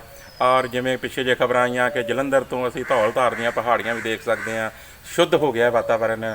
ਖਬਰਾਂ ਆਈਆਂ ਕਿ ਹਜ਼ਾਰਾਂ ਕਰੋੜ ਰੁਪਏ ਨਾਲ ਗੰਗਾ ਪਵਿੱਤਰ ਨਹੀਂ ਸੀ ਹੋਈ, ਤੇ ਉਹ ਸਵਾ ਮਹੀਨੇ ਦੇ ਲਾਕਡਾਊਨ ਦੇ ਨਾਲ ਜਦੋਂ ਉਹਦਾ ਪੋਲਿਊਸ਼ਨ ਖਤਮ ਹੋ ਗਿਆ ਤੇ ਉਹ ਨਿਰਮਲ ਤੇ ਸ਼ੁੱਧ ਹੋ ਗਿਆ। ਤੇ ਬੜੀਆਂ ਇਸ ਪੱਖ ਤੋਂ ਜਿਹੜੇ ਮੈਂ ਸਮਝਦਾ ਕਿ ਜਿਹੜੇ ਵਾਤਾਵਰਨ ਵਿਗਿਆਨੀ ਹੈ ਉਹ ਬੜਾ ਸ਼ੁਭ ਸੰਕੇਤ ਤੇ ਬੜੇ ਖੁਸ਼ ਨਜ਼ਰ ਦਿਖਾਈ ਦੇ ਰਿਹਾ। ਪਰੰਤੂ ਦੂਸਰੇ ਪਾਸੇ ਸ਼ੀਨਾ ਜੀ, ਜਦੋਂ ਮੈਂ ਇਸ ਚੀਜ਼ ਨੂੰ ਦੇਖਦਾ ਇੱਕ ਵੱਖਰੇ ਐਂਗਲ ਤੋਂ ਦੇਖਦਾ, ਤਾਂ ਜਿਹੜੀ ਅਸੀਂ ਇਸ ਕਰਕੇ ਖੁਸ਼ ਹੋ ਰਹੇ ਹਾਂ ਕਿ ਖੂਬਸੂਰਤ ਹੋ ਗਈ ਹੈ ਪ੍ਰਕਿਰਤੀ, ਨਿਰਮਲਤਾ ਆ ਗਈ ਹੈ ਨਦੀਆਂ ਵਿੱਚ, ਨਦੀਆਂ ਦਾ ਪਾਣੀ ਪਵਿੱਤਰ ਹੋ ਗਿਆ, ਪਵਿੱਤਰਤਾ ਦੇ ਕੋਈ ਅਰਥ ਨਹੀਂ ਹੈ, ਨਿਰਮਲਤਾ ਦੇ ਕੋਈ ਅਰਥ ਨਹੀਂ ਹੈ, ਪ੍ਰਕਿਰਤੀ ਦੇ ਖੂਬਸੂਰਤੀ ਦੇ ਕੋਈ ਅਰਥ ਨਹੀਂ ਹੈ ਜੇ ਇਸ ਪ੍ਰਕਿਰਤੀ ਵਿੱਚ, ਇਸ ਬ੍ਰਹਿਮੰਡ ਵਿੱਚ ਬੰਦਾ ਨਹੀਂ ਰਹਿੰਦਾ। ਪ੍ਰਕਿਰਤੀ ਦੇ ਅਰਥ ਵੀ ਦਵੰਦ ਵਿੱਚ ਹੈ। ਜੇ ਬੰਦਾ ਹੈ, ਬੰਦਾ ਕਿਸੇ ਖੂਬਸੂਰਤੀ ਨੂੰ ਕੋਈ ਦੇਖਣ ਵਾਲਾ ਹੈ ਤੇ ਉਸ ਖੂਬਸੂਰਤੀ ਦੇ ਅਰਥ ਹੈ, ਨਹੀਂ ਤੇ ਉਸ ਖੂਬਸੂਰਤੀ ਦਾ ਕੋਈ ਅਰਥ ਮੈਂ ਸਮਝਦਾ ਕਿ ਉਹ ਨਹੀਂ ਬਣਦਾ। ਸੋ ਇਸ ਕਰਕੇ ਜਿਹੜੀ ਪ੍ਰਕਿਰਤੀ ਤਾਂ ਖੂਬਸੂਰਤ ਬੰਦੇ ਨਾਲ ਹੀ ਹੈ। ਬੰਦਾ ਹੈ ਤਾਂ ਖੂਬਸੂਰਤੀ ਪ੍ਰਕਿਰਤੀ ਜਿਹੜੀ ਹੈ ਉਹ ਰਹੇਗੀ। ਬਾਕੀ ਇਹ ਪੰਛੀ, ਇਹ ਜੀਵ, ਇਹ ਜੰਤੂ ਪਹਿਲਾਂ ਵੀ ਇਸ ਪ੍ਰਕਿਰਤੀ ਵਿੱਚ ਚਹਿਚਹਾਉਂਦੇ ਸਨ। ਮਸਲਾ ਇਹ ਸੀ ਕਿ ਅਸੀਂ ਬੰਦੇ ਨੇ ਮਸ਼ੀਨ ਨਾਲ ਜੁੜ ਕੇ ਸ਼ੋਰ ਹੀ ਇੰਨਾ ਪੈਦਾ ਕਰ ਲਿਆ ਕਿ ਇਹਨਾਂ ਪੰਛੀਆਂ ਦੀ ਆਵਾਜ਼, ਇਹਨਾਂ ਜਿਹੜੀ ਜੀਵ ਜੰਤੂਆਂ ਦੀ ਜਿਹੜੀ ਚਹਿਚਹਾਹਟ ਸੀ ਉਹ ਗਾਇਬ ਨਹੀਂ ਸੀ ਹੋਈ, ਉਹ ਅਸੀਂ ਸੁਣਨ ਤੋਂ ਅਸਮਰੱਥ ਹੋ ਗਏ ਸੀ। ਪਰ ਹੁਣ ਜਦੋਂ ਸਾਰੇ ਪਾਸੇ ਇਹ ਸ਼ਾਂਤੀ ਹੈ, ਕੋਈ ਸ਼ੋਰ ਨਹੀਂ ਹੈ, ਤਾਂ ਇਹ ਪੰਛੀਆਂ, ਇਹ ਜੀਵ ਜੰਤੂਆਂ ਦੀ ਆਵਾਜ਼ ਜਿਹੜੀ ਆ ਉਹ ਬੜੀ ਖੂਬਸੂਰਤ ਚਹਿਚਹਾ ਰਹੀ ਹੈ। ਔਰ ਮੈਂ ਇਹ ਵੀ ਦੇਖ ਰਿਹਾ, ਮੈਂ ਅਬਜ਼ਰਵ ਕੀਤਾ, ਕਿਉਂਕਿ ਜਿਹੜਾ ਇੱਕ ਕਵੀ ਮਨ ਹੁੰਦਾ ਹੈ ਜਾਂ ਇੱਕ ਸੰਵੇਦਨਸ਼ੀਲ ਮਨ ਹੁੰਦਾ ਹੈ, ਉਹ ਹਰ ਚੀਜ਼ ਨੂੰ ਅਬਜ਼ਰਵ ਕਰਨ ਦੀ ਕੋਸ਼ਿਸ਼ ਕਰਦਾ ਹੈ। ਮੈਂ ਇਹ ਵੀ ਦੇਖਿਆ ਕਿ ਪੰਛੀ ਵੀ ਉਦਾਸ ਹੋਏ ਨੇ ਇਸ ਪ੍ਰਕਿਰਤੀ ਵਿੱਚ। ਪੰਛੀ ਵੀ ਬੰਦੇ ਬਿਨਾਂ ਉਦਾਸ ਹੋਏ ਨੇ, ਬੜੇ ਉਧਰੇ ਦਿਖਾਈ ਦੇ ਰਹੇ ਨੇ। ਕਿਉਂਕਿ ਮੈਂ ਜਦੋਂ ਪੰਛੀਆਂ ਨੂੰ ਜਿਹੜਾ ਵਾ ਉਹ ਰੋਟੀ ਜਾਂ ਕੋਈ ਹੋਰ ਅਨਾਜ ਜਿਹੜੀ ਹੈ ਮੈਂ ਰੋਜ਼ ਪਾਉਂਦਾ ਸੀ, ਔਰ ਲੋਕਡਾਊਨ ਦੇ ਨਾਲ ਸਾਡਾ ਸ਼ਡਿਊਲ ਬਦਲਿਆ, ਉੱਠਣਾ ਲੇਟ ਹੋਇਆ, ਤਾਂ ਪੰਛੀ ਵੀ ਉਧਰੇ ਤੇ ਭੈ ਦੇ ਵਿੱਚ ਜਿਹੜੇ ਆ ਦਿਖਾਈ ਦਿੰਦੇ ਆ। ਪਹਿਲਾਂ ਜਦੋਂ ਪੰਛੀ ਕੋਈ ਅਨਾਜ ਪਾਉਂਦੇ ਸੀ ਭੱਜ ਕੇ ਦੌੜ ਕੇ ਆਉਂਦੇ ਸੀ, ਪਰ ਅੱਜ ਕੱਲ੍ਹ ਜੇਕਰ ਤੁਸੀਂ ਅਨਾਜ ਵਗੈਰਾ ਉਹਨਾਂ ਨੂੰ ਪਾਉਂਦੇ ਹੋ, ਕੋਈ ਰੋਟੀ ਦਾ ਟੁਕੜਾ ਜਾਂ ਕੋਈ ਖਾਣ ਵਾਲੀ ਚੀਜ਼ ਦਿੰਦੇ ਹੋ, ਤੇ ਉਹ ਛੇਤੀ ਉਹਦੇ ਵੱਲ ਨਹੀਂ ਆਉਂਦੇ, ਉਹ ਥੋੜ੍ਹਾ ਸਹਿਮੇ ਹੋਏ ਜਿਹੜੇ ਆ ਮਹਿਸੂਸ ਜਿਹੜਾ ਉਹ ਕਰ ਰਹੇ ਆ। ਸੋ ਮੈਂ ਸਮਝਦਾ ਹਾਂ ਕਿ ਪ੍ਰਕਿਰਤੀ ਦਾ ਸਭ ਤੋਂ ਜਿਹੜਾ ਖੂਬਸੂਰਤ ਜੀਵ ਹੈ ਉਹ ਬੰਦਾ ਹੀ ਹੈ। ਤੇ ਬੰਦਾ ਜਿਹੜਾ ਵਾ ਇਸ ਵੇਲੇ ਬੜੀ ਭਿਆਨਕ ਸੰਕਟ ਦੇ ਵਿੱਚ ਜਿਹੜਾ ਵਿਚਰ ਰਿਹਾ। ਤੇ ਇਹ ਪ੍ਰਕਿਰਤੀ, ਇਹ ਜੀਵ, ਇਹ ਜੰਤੂ, ਮੈਂ ਅਰਦਾਸ ਕਰਦਾ ਪਰਮਾਤਮਾ ਅੱਗੇ ਕਿ ਇਹ ਪ੍ਰਕਿਰਤੀ ਇਸੇ ਤਰ੍ਹਾਂ ਮੌਲਦੀ ਰਹੇ, ਇਹ ਜੀਵ ਜੰਤੂ ਇਸੇ ਤਰ੍ਹਾਂ ਚਹਿਚਹਾਉਂਦੇ ਰਹਿਣ ਤੇ ਬੰਦਾ ਆਪਣੇ ਸੰਕਟਾਂ ਦੇ ਵਿੱਚੋਂ ਨਿਕਲੇ। ਤੇ ਬੰਦੇ ਨੂੰ ਮੈਂ ਸਮਝਦਾ ਕਿ ਸਬਕ ਲੈਣ ਦੀ ਵੀ ਜ਼ਰੂਰਤ ਹੈ ਕਿ ਅਸੀਂ ਜਿਹੜਾ ਲੋੜੋਂ ਵੱਧ ਸ਼ੋਰ ਪੈਦਾ ਕੀਤਾ, ਅਸੀਂ ਬਹੁਤ ਸਾਰੀਆਂ ਚੀਜ਼ਾਂ ਜਿਹੜੀਆਂ ਲੋੜ ਤੋਂ ਵੱਧ ਕਰਦੇ ਜਾ ਰਹੇ ਹਾਂ। ਔਰ ਮੈਨੂੰ ਲੱਗਦਾ ਹੈ ਕਿ ਉਹ ਲੋੜ ਤੋਂ ਵੱਧ ਜਿਹੜਾ ਸਾਡਾ ਸ਼ੋਰ ਹੈ ਉਸ ਨੂੰ ਕਿਤੇ ਨਾ ਕਿਤੇ ਸੰਕੋਚ ਕਰਨ ਦੀ ਜ਼ਰੂਰਤ ਹੈ। ਸਾਡੇ ਜੀਵਨ ਵਿੱਚ ਸਹਿਜਤਾ ਦੀ ਜ਼ਰੂਰਤ ਹੈ, ਸਬਰ ਦੀ ਭਾਵਨਾ ਸਾਡੇ ਵਿੱਚ ਜਿਹੜੀ ਆ ਹੋਣੀ ਚਾਹੀਦੀ ਹੈ। ਔਰ ਖ਼ਾਸ ਤੌਰ 'ਤੇ ਗੁਰੂ ਸਾਹਿਬਾਨ ਨੇ ਇਹ ਸਾਨੂੰ ਸੰਦੇਸ਼ ਦਿੱਤਾ ਸੀ, ਇਹ ਸਬਰ ਸੰਤੋਖ ਦਾ, ਪਰ ਅਸੀਂ ਕਿਤੇ ਨਾ ਕਿਤੇ ਉਹਨਾਂ ਸੰਦੇਸ਼ਾਂ ਨੂੰ ਭੁੱਲੇ ਹਾਂ। ਇਸ ਪਦਾਰਥਵਾਦੀ ਯੁੱਗ ਵਿੱਚ ਆ ਕੇ ਅਸੀਂ ਇਹ ਸਮਝ ਲਿਆ ਸ਼ਾਇਦ ਕਿ ਹਰ ਚੀਜ਼, ਹਰ ਖੁਸ਼ੀ ਪਦਾਰਥ ਵਿੱਚ ਹੈ। ਤਾਂ 1-1.5 ਮਹੀਨੇ ਵਿੱਚ ਹੀ ਪਤਾ ਲੱਗ ਗਿਆ ਕਿ ਹਰ ਖੁਸ਼ੀ ਜਿਹੜੀ ਹੈ ਪਦਾਰਥ ਵਿੱਚ ਨਹੀਂ ਹੈ। ਖੁਸ਼ੀ ਜਿਹੜੀ ਹੈ ਉਹ ਆਪਣੇ ਅੰਦਰ ਹੈ, ਆਪਣੇ ਮਨ ਵਿੱਚ ਹੈ, ਸਰੀਰਕ ਤੰਦਰੁਸਤੀ ਵਿੱਚ ਹੈ। ਇਹ ਖੂਬਸੂਰਤੀ ਸਾਰੀ ਜਿਹੜੀ ਹੈ, ਜੇ ਮਨ ਖੁਸ਼ ਹੈ ਤਾਂ ਤਨ ਖੁਸ਼ ਰਹੇਗਾ, ਜੇ ਤਨ ਖੁਸ਼ ਹੈ ਤਾਂ ਮਨ ਖੁਸ਼ ਰਹੇਗਾ। ਜੇ ਤਨ ਤੇ ਮਨ ਖੁਸ਼ ਨੇ ਤੇ ਪ੍ਰਕਿਰਤੀ ਵੀ ਸਾਨੂੰ ਸੋਹਣੀ ਲੱਗੇਗੀ। ਜੇ ਅਸੀਂ ਬਿਮਾਰ ਹੈ, ਜੇ ਅਸੀਂ ਮਹਿਸੂਸ ਸਹੀ ਨਹੀਂ ਕਰ ਰਹੇ, ਤੇ ਸਾਨੂੰ ਇਹ ਪ੍ਰਕਿਰਤੀ ਭਾਵੇਂ ਮੌਲੀ ਪਈ ਹੈ, ਸਾਨੂੰ ਵੀ ਇਸ ਖੂਬਸੂਰਤ ਜਿਹੜੀ ਹੈ ਉਹ ਨਹੀਂ ਲੱਗੇਗੀ। ਬਹੁਤ ਬਹੁਤ ਧੰਨਵਾਦ ਡਾਕਟਰ ਸਾਹਿਬ, ਤੁਸੀਂ ਬਹੁਤ ਖੂਬਸੂਰਤ ਲਫ਼ਜ਼ਾਂ ਨਾਲ ਖੂਬਸੂਰਤ ਗੱਲਾਂ ਕੀਤੀਆਂ ਔਰ ਬੜੀਆਂ ਸੰਵੇਦਨਸ਼ੀਲ ਮੁੱਦਿਆਂ ਨੂੰ ਜਿਹੜਾ ਸਾਹਮਣੇ ਲਿਆਂਦਾ, ਤੇ ਅਸੀਂ ਤੁਹਾਡਾ ਬਹੁਤ ਬਹੁਤ ਧੰਨਵਾਦ ਕਰਦੇ ਹਾਂ। ਅਗਲੇ ਹਫ਼ਤੇ ਫਿਰ ਮਿਲਾਂਗੇ ਜੀ ਇੱਕ ਨਵੀਂ ਸ਼ਖਸੀਅਤ ਦੇ ਨਾਲ। ਧੰਨਵਾਦ ਡਾਕਟਰ ਸਾਹਿਬ, ਧੰਨਵਾਦ, ਮਿਹਰਬਾਨੀ।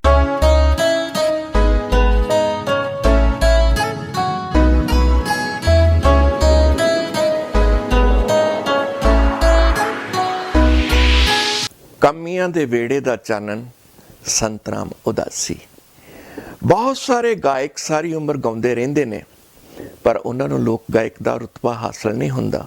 ਉਹ ਲੱਖ ਆਪਣੇ ਨਾਲ ਲੋਕ ਗਾਇਕ ਲਿਖੀ ਜਾਂਦੇ ਨੇ, ਪਰ ਲੋਕਾਂ 'ਚ ਪ੍ਰਵਾਨਗੀ ਨਹੀਂ ਮਿਲਦੀ। ਸਾਰੀ ਉਮਰ ਕਵੀ ਟੇਰਾਂ ਦੇ ਟੇਰ ਵਰਗੇ ਕਾਲੇ ਕਰਕੇ ਤੁਰ ਜਾਂਦੇ ਨੇ ਇਸ ਜਹਾਨ ਤੋਂ, ਪਰ ਲੋਕਾਂ ਵਿੱਚ ਪ੍ਰਵਾਨਗੀ ਨਹੀਂ ਮਿਲਦੀ ਤੇ ਲੋਕ ਕਵੀ ਨਹੀਂ ਕਹਿਲਾ ਸਕਦੇ। ਕਿਸੇ ਵਿਰਲੇ ਟਾਵੇ ਨੂੰ ਇਹ ਸ਼ਰਫ ਹਾਸਲ ਹੁੰਦਾ ਹੈ। ਆਪਣੇ ਜਿੰਦੇ ਜੀ ਲੋਕ ਕਵੀ ਦਾ ਮਕਾਮ ਹਾਸਲ ਕਰਨ ਵਾਲਾ ਕਵੀ ਸੰਤ ਰਾਮ ਉਦਾਸੀ ਹੋਇਆ, ਜਿਹੜਾ ਅੱਜ ਵੀ ਲੋਕਾਂ ਦੇ ਧੁਰ ਮਸਤਕ ਵਿੱਚ ਵਸਿਆ ਹੋਇਆ ਹੈ। ਸੰਤ ਰਾਮ ਉਦਾਸੀ 20 ਅਪ੍ਰੈਲ 1939 ਨੂੰ ਪਿੰਡ ਰਾਏਸਰ, ਜ਼ਿਲ੍ਹਾ ਬਰਨਾਲਾ ਵਿੱਚ ਪੈਦਾ ਹੋਇਆ। ਇੱਕ ਗਰੀਬ ਦਲਿਤ ਕਿਰਤੀ ਪਰਿਵਾਰ ਸੀ, ਜਿਹਦੇ ਵਿੱਚ ਗੁਜ਼ਾਰਾ ਬੜੀ ਮੁਸ਼ਕਲ ਨਾਲ ਚੱਲਦਾ ਸੀ। ਉਹਨੇ ਨੰਗੇ ਪੈਰ ਪਸ਼ੂ ਚਾਰੇ, ਆਪ ਮਿਹਨਤ ਮੁਸ਼ੱਕਤ ਕਰਕੇ ਪੜ੍ਹਾਈ ਕੀਤੀ ਤੇ 10ਵੀਂ ਕਰਨ ਉਪਰੰਤ ਆਪਣੇ ਲਾਗਲੇ ਪਿੰਡ ਬਖਤਗੜ੍ਹ ਤੋਂ JPT ਦੀ ਪੜ੍ਹਾਈ ਪਾਸ ਕੀਤੀ। ਫਿਰ ਉਹ ਅਧਿਆਪਕ ਲੱਗ ਗਏ। ਪਹਿਲਾ ਜਿਹੜਾ ਗੀਤ ਉਹਨਾਂ ਨੇ ਗਾਇਆ ਸੀ ਉਹ ਆਪਣੇ JPT ਕਰਦਿਆਂ ਹੀ ਗਾਇਆ ਸੀ, ਜਿਹਨੂੰ ਮਗਰੋਂ ਉਹਨਾਂ ਨੇ ਰੇਡੀਓ ਸਟੇਸ਼ਨ ਦੇ ਉੱਤੇ ਪੇਸ਼ ਕੀਤਾ ਤੇ ਬੜੀ ਲੋਕਾਂ ਦੀ ਵਾਹ ਵਾਹ ਖੱਟੀ। ਨੌਕਰੀ ਮਿਲਣ ਮਗਰੋਂ ਜਦੋਂ ਸਾਈਕਲ ਤੇ ਨੌਕਰੀ ਕਰਨ ਜਾਂਦਾ ਹੁੰਦਾ ਸੀ ਤਾਂ ਰਾਹ ਵਿੱਚ ਖੇਤਾਂ 'ਚ ਕੰਮ ਕਰਦੇ ਕਾਮਿਆਂ ਦੀ ਫਰਮਾਇਸ਼ ਤੇ ਸਾਈਕਲ ਦਾ ਸਟੈਂਡ ਲਾਉਣਾ ਤੇ ਉੱਥੇ ਗੀਤ ਗਾਉਣੇ ਸ਼ੁਰੂ ਕਰ ਦੇਣੇ। ਖੈਰ ਉਹਦੀ ਲਿਖਣੀ ਉੱਤੇ ਸਿੱਖ ਇਤਿਹਾਸ ਦੇ ਜੁਝਾਰੂ ਵਿਰਸੇ ਦਾ ਪ੍ਰਭਾਵ ਜਿਹੜਾ ਸੀ ਉਹ ਪ੍ਰਤੱਖ ਨਜ਼ਰ ਆਉਂਦਾ ਸੀ। ਇਸ ਨੂੰ ਆਧਾਰ ਬਣਾ ਕੇ ਉਹਨੇ ਤੰਗੀਆਂ ਤਰੁਸ਼ੀਆਂ ਵਿੱਚ ਜੀਵਨ ਬਤੀਤ ਕਰ ਰਹੇ ਕਿਰਤੀ ਕਾਮਿਆਂ ਨੂੰ ਆਪਣੇ ਹੱਕਾਂ ਲਈ ਜੂਝਣ ਲਈ ਪ੍ਰੇਰਦੇ ਗੀਤ ਰਚੇ। ਲੋਕਾਂ ਦੀਆਂ ਸਮਾਜਿਕ ਤੇ ਆਰਥਿਕ ਤੰਗੀਆਂ ਤੇ ਨਾ ਬਰਾਬਰੀ ਦੇ ਸਮਾਜ ਦੀ ਤਬਦੀਲੀ ਦਾ ਸੁਨੇਹਾ ਇਹਨਾਂ ਗੀਤਾਂ ਵਿੱਚੋਂ ਮਿਲਦਾ ਹੈ।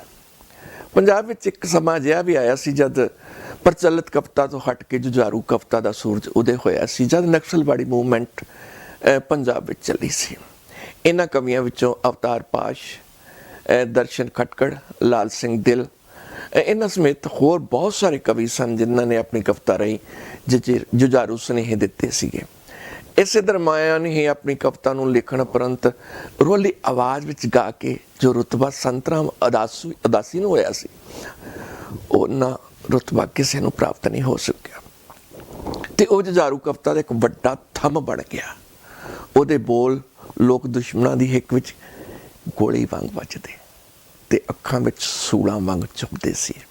ਲਕਸ਼ਮੀ ਨੈਣ ਨਾਲ ਜੁੜੇ ਹੋਣ ਕਰਕੇ ਉਹਦੀ ਕਵਿਤਾ ਵਿੱਚੋਂ ਲੋਕ ਦੁਸ਼ਮਣਾਂ ਵੱਲੋਂ ਲਤਾੜੇ ਵਰਗਲੀ ਦਰਦ ਟੁੱਲ ਪੈਂਦਾ ਸੀ। ਉਹਦੀ ਕਵਿਤਾ ਮਹਾਨਗਰ ਦੀ ਕਿਸੇ ਕਾਫੀ ਹਾਊਸ ਵਿੱਚ ਜਨਮ ਨਹੀਂ ਸੀ ਲੈਂਦੀ, ਸਗੋਂ ਨੰਗੇ ਪੈਰੀ ਨੰਗ ਤੜੰਗੇ ਜ਼ਿੰਦਗੀ ਲਈ ਸੰਘਰਸ਼ ਕਰਦੇ ਦੱਬੇ ਕੁਚਲੇ ਲੋਕਾਂ ਦੇ ਵਿੱਚ ਵਿਚਰਦਿਆਂ ਉਗਮਦੀ ਸੀ। ਉਹਦੇ ਗੀਤਾਂ ਵਿੱਚ ਜ਼ੋਰਾਵਰਾਂ ਵੱਲੋਂ ਆਪਣੀ ਹਵਸ ਦਾ ਸ਼ਿਕਾਰ ਹੁੰਦੀ ਖੇਤਾਂ ਵਿੱਚ ਘਾਹ ਖੋਦਦੀ ਗਰੀਬ ਪਰਿਵਾਰ ਦੀ ਧੀ ਦਾ ਹੋਕਾ ਸੀ। ਉਹਦੇ ਗੀਤ ਲੋਕ ਹੱਕਾਂ ਲਈ ਜੂਝਦੇ ਖਾਲਸੇ ਵੱਲੋਂ ਦਿੱਲੀ ਨੂੰ ਵੰਗਾਰਦੇ ਕਹਿੰਦੇ ਨੇ ਕਿ ਦਿੱਲੀ ਇਹ ਦਿਆਲਾ ਵੇਖ ਦੇਗ 'ਚ ਉਬਲਦਾ ਨਹੀਂ, ਅਜੇ ਤੇਰਾ ਦਿਲ ਨਾ ਠਰੇ, ਮਤੀ ਦਾਸ ਤਾਈਂ ਚੀਰ ਆਰੇ ਵਾਂਗੂ ਜੀਭ ਤੇਰੀ, ਅਜੇ ਮਨ ਮੱਤੀਆਂ ਕਰੇ। ਉਹ ਪੰਜਾਬ ਦੇ ਬੁੱਧੀਜੀਵੀ ਵਰਗ ਨੂੰ ਵੰਗਾਰਦਾ ਹੈ। ਉਹ ਆਪਣੀਆਂ ਲਿਖਤਾਂ ਵਿੱਚ ਕਮੀਆਂ ਦੇ ਵਿਹੜੇ ਦੀ ਤਾਰੀਫ ਨੂੰ ਸ਼ਾਮਲ ਕਰੇ। ਉਹ ਉਹਨਾਂ ਨੂੰ ਕਹਿੰਦਾ ਹੈ, ਮਾਂ ਧਰਤੀ ਤੇਰੀ ਗੋਦ ਨੂੰ ਚੰਨ ਹੋਰ ਬਥੇਰੇ, ਤੂੰ ਮਗਦਾ ਰਹੀ ਬੇਸੂਰਜਾ ਕਮੀਆਂ ਦੇ ਵਿਹੜੇ। ਲੋਕ ਨਾਟਕਕਾਰ ਭਾਜੀ ਗੁਰਸ਼ਰਨ ਸਿੰਘ ਜੀ ਕਿਹਾ ਕਰਦੇ ਸਨ ਕਿ ਪੰਜਾਬੀ ਕਵਿਤਾ ਦੇ ਖੇਤਰ ਵਿੱਚ ਗੁਰੂ ਨਾਨਕ ਦੇਵ ਜੀ ਮਗਰੋਂ ਕੇਵਲ ਸੰਤਰਾਮ ਉਦਾਸੀ ਹੀ ਅਜਿਹਾ ਕਵੀ ਹੋਇਆ ਹੈ ਜਿਸ ਨੇ ਦਲਿਤ ਵੇਦਨਾ ਤੇ ਲੋਕਾਂ ਦੇ ਦੁੱਖ ਸੁੱਖ ਨੂੰ ਉੱਚੀ ਸੁਰ ਵਿੱਚ ਚੁੱਕਿਆ ਹੈ। ਉਦਾਸੀ ਨੂੰ ਆਪਣੀ ਬੇਬਾਕੀ ਨਾਲ ਗੱਲ ਨੂੰ ਉਜਾਗਰ ਕਰਨਾ ਆਉਂਦਾ ਸੀ। ਇਸੇ ਕਰਕੇ ਸਮੇਂ ਦੀਆਂ ਹਾਕਮਾਂ ਦੇ ਜ਼ਬਰ ਦਾ ਸ਼ਿਕਾਰ ਹੋਣਾ ਪਿਆ। ਉਹਨੂੰ ਜੇਲ੍ਹਾਂ ਵਿੱਚ ਅਣਗਿਣਤ ਤਸੀਹੇ ਦਿੱਤੇ ਗਏ ਜਿੱਥੇ ਉਹ ਆਪਣੀ ਅੱਖਾਂ ਦੀ ਜੋਤ ਵੀ ਗਵਾ ਬੈਠਾ। ਵੈਸੇ ਉਹ ਨਾਮਧਾਰੀ ਲਹਿਰ ਤੋਂ ਵੀ ਪ੍ਰਭਾਵਿਤ ਸੀ ਜਿਹਦੇ ਅਧੀਨ ਉਹਨੇ ਸਿੱਖ ਗੁਰੂ ਸਾਹਿਬਾਨਾਂ ਦੀਆਂ ਕੁਰਬਾਨੀਆਂ ਨੂੰ ਆਪਣੇ ਗੀਤਾਂ ਵਿੱਚ ਚਿਤਰਿਆ ਸੀ। ਗੁਰੂ ਗੋਬਿੰਦ ਸਿੰਘ, ਉਹਨਾਂ ਦੇ ਸਾਹਿਬਜ਼ਾਦੇ, ਮਾਤਾ ਗੁਜਰੀ ਨਾਲ ਸੰਬੰਧਿਤ ਉਹਨਾਂ ਦੇ ਗੀਤ ਦਿਲ ਨੂੰ ਧੂ ਪਾਉਂਦੇ ਨੇ। ਇਹੋ ਜਿਹੇ ਗੀਤ ਕੋਈ ਵਿਰਲਾ ਟਾਵਾਂ ਹੀ ਰਚਦਾ ਹੈ। ਉਹਦੀ ਕਵਿਤਾ ਵਿੱਚ ਗੁਰੂ ਅਰਜਨ ਦੇਵ, ਗੁਰੂ ਤੇਗ ਬਹਾਦਰ, ਰੰਗ ਰੇਟੇ ਗੁਰੂ ਕੇ ਬੇਟੇ ਦਾ ਜ਼ਿਕਰ ਬੜੀ ਸ਼ਿੱਦਤ ਨਾਲ ਆਉਂਦਾ ਹੈ। ਇਹੋ ਜਿਹਾ ਜ਼ਿਕਰ ਕਰਨਾ ਹਾਰੀ ਸਾਰੀ ਦੇ ਵੱਸ ਦਾ ਰੋਗ ਨਹੀਂ। ਬੰਦਾ ਬਹਾਦਰ ਦਾ ਸਾਥ ਛੱਡ ਕੇ ਜਾਣ ਵਾਲੇ ਵਿਨੋਦ ਸਿੰਘ ਬਾਬੇ ਦੀ ਦੁਚਿੱਤੀ ਨੂੰ ਉਹ ਇੱਕ ਇਤਿਹਾਸਕ ਸੱਚ ਹੈ ਜਿਸ ਨੂੰ ਉਹ ਲੋਕਾਂ ਦੀ ਕਚਹਿਰੀ ਵਿੱਚ ਲੈ ਕੇ ਆਉਂਦੇ ਹਨ। ਉੱਥੇ ਸੰਤਰਾਮ ਉਦਾਸੀ ਲਿਖਦਾ ਹੈ, ਇਹਨਾਂ ਥੱਕਿਆਂ ਜ਼ਖਮੀਆਂ ਭੁੱਖਿਆਂ ਤੋਂ ਜੇਕਰ ਸਾਡਾ ਵੀ ਮੁੱਕੇ ਵਿਸ਼ਵਾਸ ਸਿੰਘਾ, ਇਹਨਾਂ ਥੱਕਿਆਂ ਜ਼ਖਮੀਆਂ ਭੁੱਖਿਆਂ ਤੋਂ ਜੇਕਰ ਸਾਡਾ ਵੀ ਮੁੱਕੇ ਵਿਸ਼ਵਾਸ ਸਿੰਘਾ, ਭਲਾ ਆਉਣ ਵਾਲੇ ਲੋਕ ਲੀਡਰਾਂ ਤੇ ਲੋਕੀ ਕਰਨਗੇ ਕਿਵੇਂ ਵਿਸ਼ਵਾਸ ਸਿੰਘਾ। ਉਹ ਆਪਣੇ ਲੋਕ ਗੀਤ ਆਪਣੇ ਹੇਕ ਨਾਲ ਗਾਉਣ ਵਾਲੇ ਕ੍ਰਾਂਤੀਕਾਰੀ ਕਵੀਆਂ ਦੇ ਤੌਰ ਤੇ ਜਾਣਿਆ ਜਾਂਦਾ ਹੈ। ਉਹਦੀ ਕਵਿਤਾ ਹੌਕੇ ਦਾ ਰੂਪ ਲੈਂਦੀ ਹੈ ਜਦ ਉਹ ਕਹਿੰਦਾ ਹੈ ਕਿ ਸਾਡੇ ਪਿੰਡ ਵਿੱਚ ਤੇਰੇ ਗਲ ਚੀਥੜੇ ਨੀ ਮੇਰੀ ਜਵਾਨ ਕਣਕੇ, ਕੱਲ ਸ਼ਾਹਾਂ ਦੇ ਗਦਾਮ ਵਿੱਚੋਂ ਨਿਕਲੇ ਤੂੰ ਸੋਨੇ ਦਾ ਪਟੋਲਾ ਬਣ ਕੇ।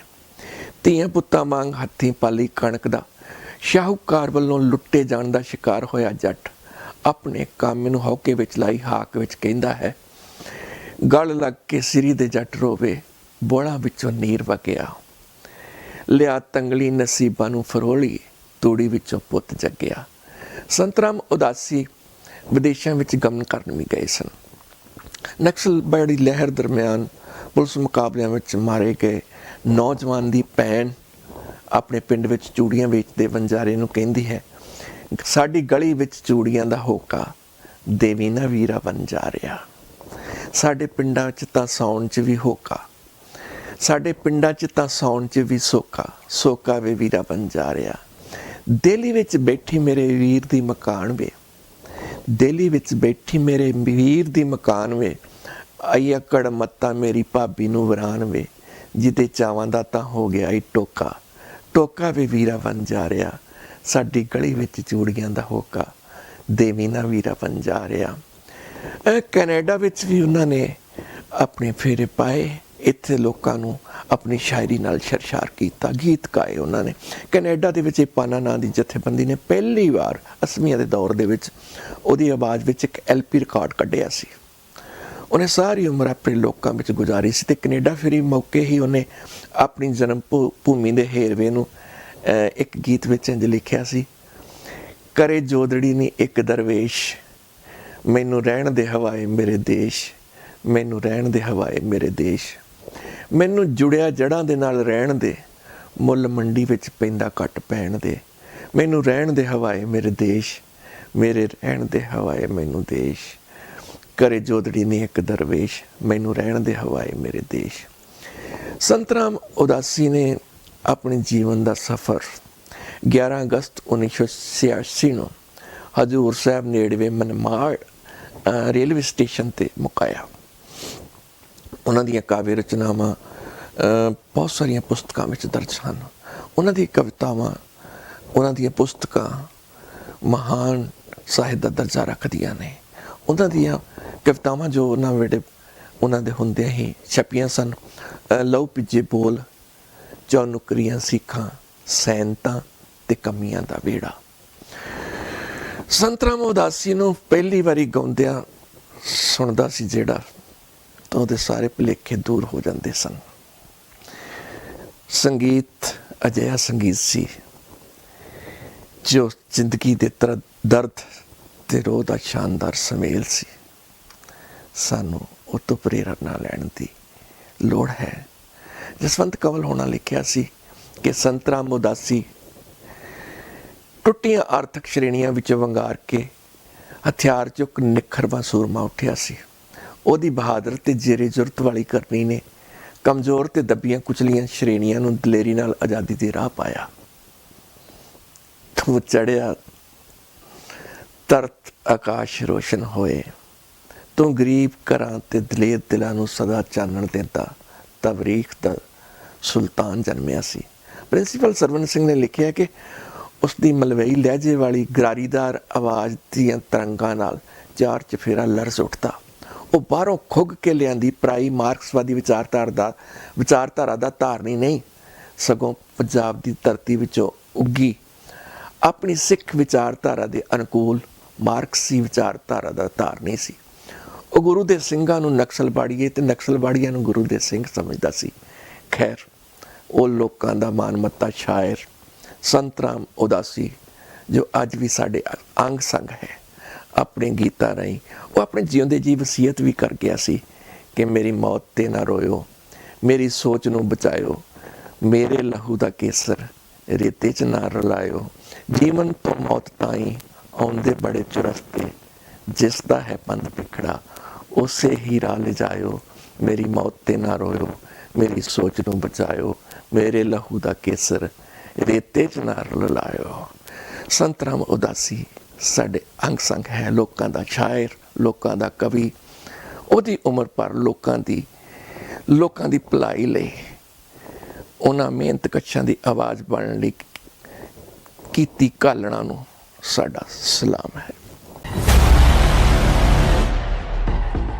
ਲੋਕ ਆਵਾਜ਼ ਵਿੱਚ ਮੁੜ ਤੋਂ ਸਵਾਗਤ ਸਾਰੇ ਸਰੋਤਿਆਂ ਦਾ।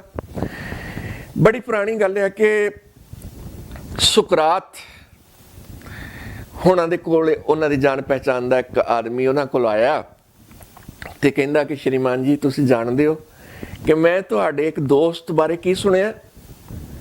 ਸੁਕਰਾਤ ਨੇ ਕਿਹਾ ਐ ਜਰਾ ਰੁਕੋ, ਤੁਹਾਡੇ ਦੱਸਣ ਤੋਂ ਪਹਿਲਾਂ ਮੈਂ ਚਾਹੁੰਦਾ ਕਿ ਤੁਸੀਂ ਛੋਟਾ ਜਿਹਾ ਟੈਸਟ ਪਾਸ ਕਰੋ। ਇਹਨੂੰ ਟ੍ਰਿਪਲ ਫਿਲਟਰ ਟੈਸਟ ਕਹਿੰਦੇ ਨੇ। ਉਹ ਆਦਮੀ ਕਹਿੰਦਾ ਟ੍ਰਿਪਲ ਫਿਲਟਰ ਟੈਸਟ। ਸੁਕਰਾਤ ਨੇ ਕਿਹਾ ਹਾਂ ਤੁਸੀਂ ਸਹੀ ਸੁਣਿਆ। ਇਸ ਤੋਂ ਪਹਿਲਾਂ ਕਿ ਤੁਸੀਂ ਮੇਰੇ ਦੋਸਤ ਬਾਰੇ ਮੈਨੂੰ ਕੁਝ ਦੱਸੋ, ਚੰਗਾ ਹੋਵੇਗਾ ਕਿ ਆਪਾਂ ਕੁਝ ਸਮਾਂ ਲਈਏ ਤੇ ਜੋ ਕੁਝ ਅਸੀਂ ਕਹਿਣ ਜਾ ਰਹੇ ਹਾਂ ਉਹਨੂੰ ਫਿਲਟਰ ਕਰ ਲਈਏ ਟ੍ਰਿਪਲ ਫਿਲਟਰ ਟੈਸਟ ਨਾਲ। ਪਹਿਲਾ ਫਿਲਟਰ ਹੈ ਸੱਚ। ਤੁਸੀਂ ਮੈਨੂੰ ਇਹ ਦੱਸੋ ਕਿ ਤੁਹਾਨੂੰ ਪੂਰਾ ਵਿਸ਼ਵਾਸ ਹੈ ਕਿ ਤੁਸੀਂ ਜੋ ਕਹਿਣ ਜਾ ਰਹੇ ਹੋ ਉਹ ਸੱਚ ਹੈ। ਤੇ ਆਦਮੀ ਬੋਲਿਆ ਨਹੀਂ, ਇਹ ਦਰਅਸਲ ਕਹਿੰਦੇ ਮੈਂ ਕਿਸੇ ਤੋਂ ਸੁਣਿਆ। ਤੇ ਸੁਕਰਾਤ ਨੇ ਕਿਹਾ ਕਿ ਠੀਕ ਹੈ, ਤਾਂ ਤੁਸੀਂ ਦ੍ਰਿੜ ਵਿਸ਼ਵਾਸ ਨਾਲ ਨਹੀਂ ਕਹਿ ਸਕਦੇ ਕਿ ਇਹ ਸੱਚ ਹੈ ਜਾਂ ਝੂਠ ਹੈ। ਚਲੋ ਹੁਣ ਦੂਸਰਾ ਫਿਲਟਰ ਟੈਸਟ ਕਰਦੇ ਹਾਂ, ਚੰਗਿਆਈ ਦਾ ਫਿਲਟਰ। ਇਹ ਕਿ ਜੋ ਗੱਲ ਤੁਸੀਂ ਮੇਰੇ ਦੋਸਤ ਬਾਰੇ ਕਹਿਣ ਜਾ ਰਹੇ ਹੋ ਕੀ ਕੁਝ ਚੰਗੀ ਗੱਲ ਹੈ। ਤਾਂ ਉਸ ਵਿਅਕਤੀ ਨੇ ਕਿਹਾ ਨਹੀਂ, ਬਲਕਿ ਉਹ ਤਾਂ ਇਹਦੇ ਤੋਂ ਬਿਲਕੁਲ ਉਲਟ ਹੈ। ਸੋ ਸੁਕਰਾਤ ਨੇ ਕਿਹਾ ਤਾਂ ਤੁਸੀਂ ਮੈਨੂੰ ਕੁਝ ਬੁਰਾ ਦੱਸਣ ਜਾ ਰਹੇ ਹੋ ਜਿਸ ਬਾਰੇ ਤੁਹਾਨੂੰ ਯਕੀਨ ਨਹੀਂ ਕਿ ਉਹ ਸੱਚ ਹੈ। ਚਲੋ ਕੋਈ ਗੱਲ ਨਹੀਂ, ਤੁਸੀਂ ਅਜੇ ਵੀ ਗੱਲ ਦੱਸ ਸਕਦੇ ਹੋ, ਪਰ ਅਜੇ ਇੱਕ ਆਖਰੀ ਫਿਲਟਰ ਬਾਕੀ ਆ ਉਪਯੋਗਤਾ ਦਾ। ਸੁਕਰਾਤ ਨੇ ਕਿਹਾ ਕਿ ਮੇਰੇ ਦੋਸਤ ਬਾਰੇ ਜਿਹੜੀ ਗੱਲ ਤੁਸੀਂ ਦੱਸਣਾ ਚਾਹੁੰਦੇ ਹੋ ਉਹ ਮੇਰੇ ਲਈ ਉਪਯੋਗੀ ਹੈ। ਤੇ ਉਸ ਆਦਮੀ ਨੇ ਕਿਹਾ ਨਹੀਂ, ਕੋਈ ਖਾਸ ਨਹੀਂ। ਤੇ ਸੁਕਰਾਤ ਨੇ ਕਿਹਾ ਤੁਸੀਂ ਮੈਨੂੰ ਕੋਈ ਬੁਰੀ ਗੱਲ ਦੱਸਣਾ ਚਾਹੁੰਦੇ ਹੋ ਜਿਹਦੇ ਬਾਰੇ ਤੁਹਾਨੂੰ ਪਤਾ ਨਹੀਂ ਉਹ ਸੱਚ ਹੈ ਵੀ ਕਿ ਨਹੀਂ, ਤੇ ਮੇਰੇ ਕਿਸੇ ਕੰਮ ਦੀ ਨਹੀਂ ਤੇ ਕਿਸੇ ਉਪਯੋਗੀ ਵੀ ਨਹੀਂ, ਮੇਰੇ ਵਾਸਤੇ ਕੋਈ ਉਪਯੋਗ ਵੀ ਨਹੀਂ ਮੈਨੂੰ। ਇਹ ਕਹਿ ਕੇ ਸੁਕਰਾਤ ਹੋਣੀ ਕਿਸੇ ਹੋਰ ਕੰਮ ਵਿੱਚ ਰੁੱਝ ਗਏ। ਸੋ ਸੋਚਿਆ ਕਰੋ ਪਹਿਲਾਂ ਕਿਸੇ ਨਾਲ ਕੋਈ ਵੀ ਗੱਲ ਕਰਨ ਤੋਂ ਪਹਿਲਾਂ ਕਿ ਇਹ ਉਸਦੇ ਕੰਮ ਦੀ ਗੱਲ ਹੈ ਜਾਂ ਇਹ ਮੇਰੇ ਕਿਤੇ ਖਿਲਾਫ ਤਾਂ ਨਹੀਂ ਭੁਗਤੇਗੀ। ਸੋ ਦੋਸਤੋ, ਤੁਸੀਂ ਵੀ ਜੇ ਕੋਈ ਕਿਸੇ ਨਾਲ ਗੱਲ ਸਾਂਝੀ ਕਰਨੀ ਉਹਦੀ ਪੁਖਤਾ ਹੋਣ ਬਾਰੇ ਜ਼ਰੂਰ ਕਨਫਰਮ ਕਰ ਲਿਆ ਕਰੋ ਕਿ ਇਹ ਸੱਚੀ ਗੱਲ ਹੈ। ਤੇ ਦੋਸਤੋ, ਜਿੱਦਾਂ ਮੈਂ ਤੁਹਾਨੂੰ ਦੱਸ ਰਿਹਾ ਸੀ ਕਿ ਮੈਂ ਰੀਅਲ estate ਦੀਆਂ ਸੇਵਾਵਾਂ ਦਿੰਦਾ ਹਾਂ ਭਾਈਚਾਰੇ ਨੂੰ। ਬੜਾ ਹੀ ਪਿਆਰਾ ਪ੍ਰੋਜੈਕਟ ਆਇਆ ਜੀ ਮੇਰੇ ਕੋਲ ਬਰੈਂਪਟਨ ਦੇ ਵਿੱਚ। ਇਹ ਕੰਡੋਮੀਨੀਅਮ ਪ੍ਰੋਜੈਕਟ ਹੈ, ਅਪਾਰਟਮੈਂਟਸ ਬਣ ਜਾ ਰਹੇ ਨੇ ਸੈਂਡਲਵੁੱਡ ਐਂਡ ਮਿਸਿਸਾਗਾ ਰੋਡ ਦੇ ਉੱਤੇ। ਬਹੁਤ ਵਧੀਆ ਪ੍ਰੋਜੈਕਟ ਹੈ ਔਰ ਬੜਾ ਵਧੀਆ ਪੇਮੈਂਟ ਸਟਰਕਚਰ ਹੈ। ਆਪਣੀ ਮਰਜ਼ੀ ਨਾਲ ਜਿਹੜੀ ਡੌਬ ਨੂੰ ਪੇਮੈਂਟ ਹੈ ਬੜੇ ਸੌਖੀਆਂ ਜਿਹੀਆਂ ਕਿਸ਼ਤਾਂ ਨਾਲ ਤੁਸੀਂ ਭਰ ਸਕਦੇ ਹੋ। ਤੇ ਬੜਾ ਹੀ ਵਧੀਆ ਪ੍ਰੋਜੈਕਟ ਜੇ, ਲਗਭਗ 4 ਲੱਖ ਤੇ 65-70 ਦੇ ਗੇਟ ਦੇ ਵਿੱਚੋਂ ਸ਼ੁਰੂ ਹੋ ਜਾਂਦੇ ਨੇ ਕੰਡੋਮੀਨੀਅਮ। ਪਰ ਤੁਸੀਂ ਜਾਣਕਾਰੀ ਮੇਰੇ ਕੋਲ ਲੈ ਲਿਓ, ਮੈਨੂੰ ਫੋਨ ਜ਼ਰੂਰ ਕਰ ਲਿਓ।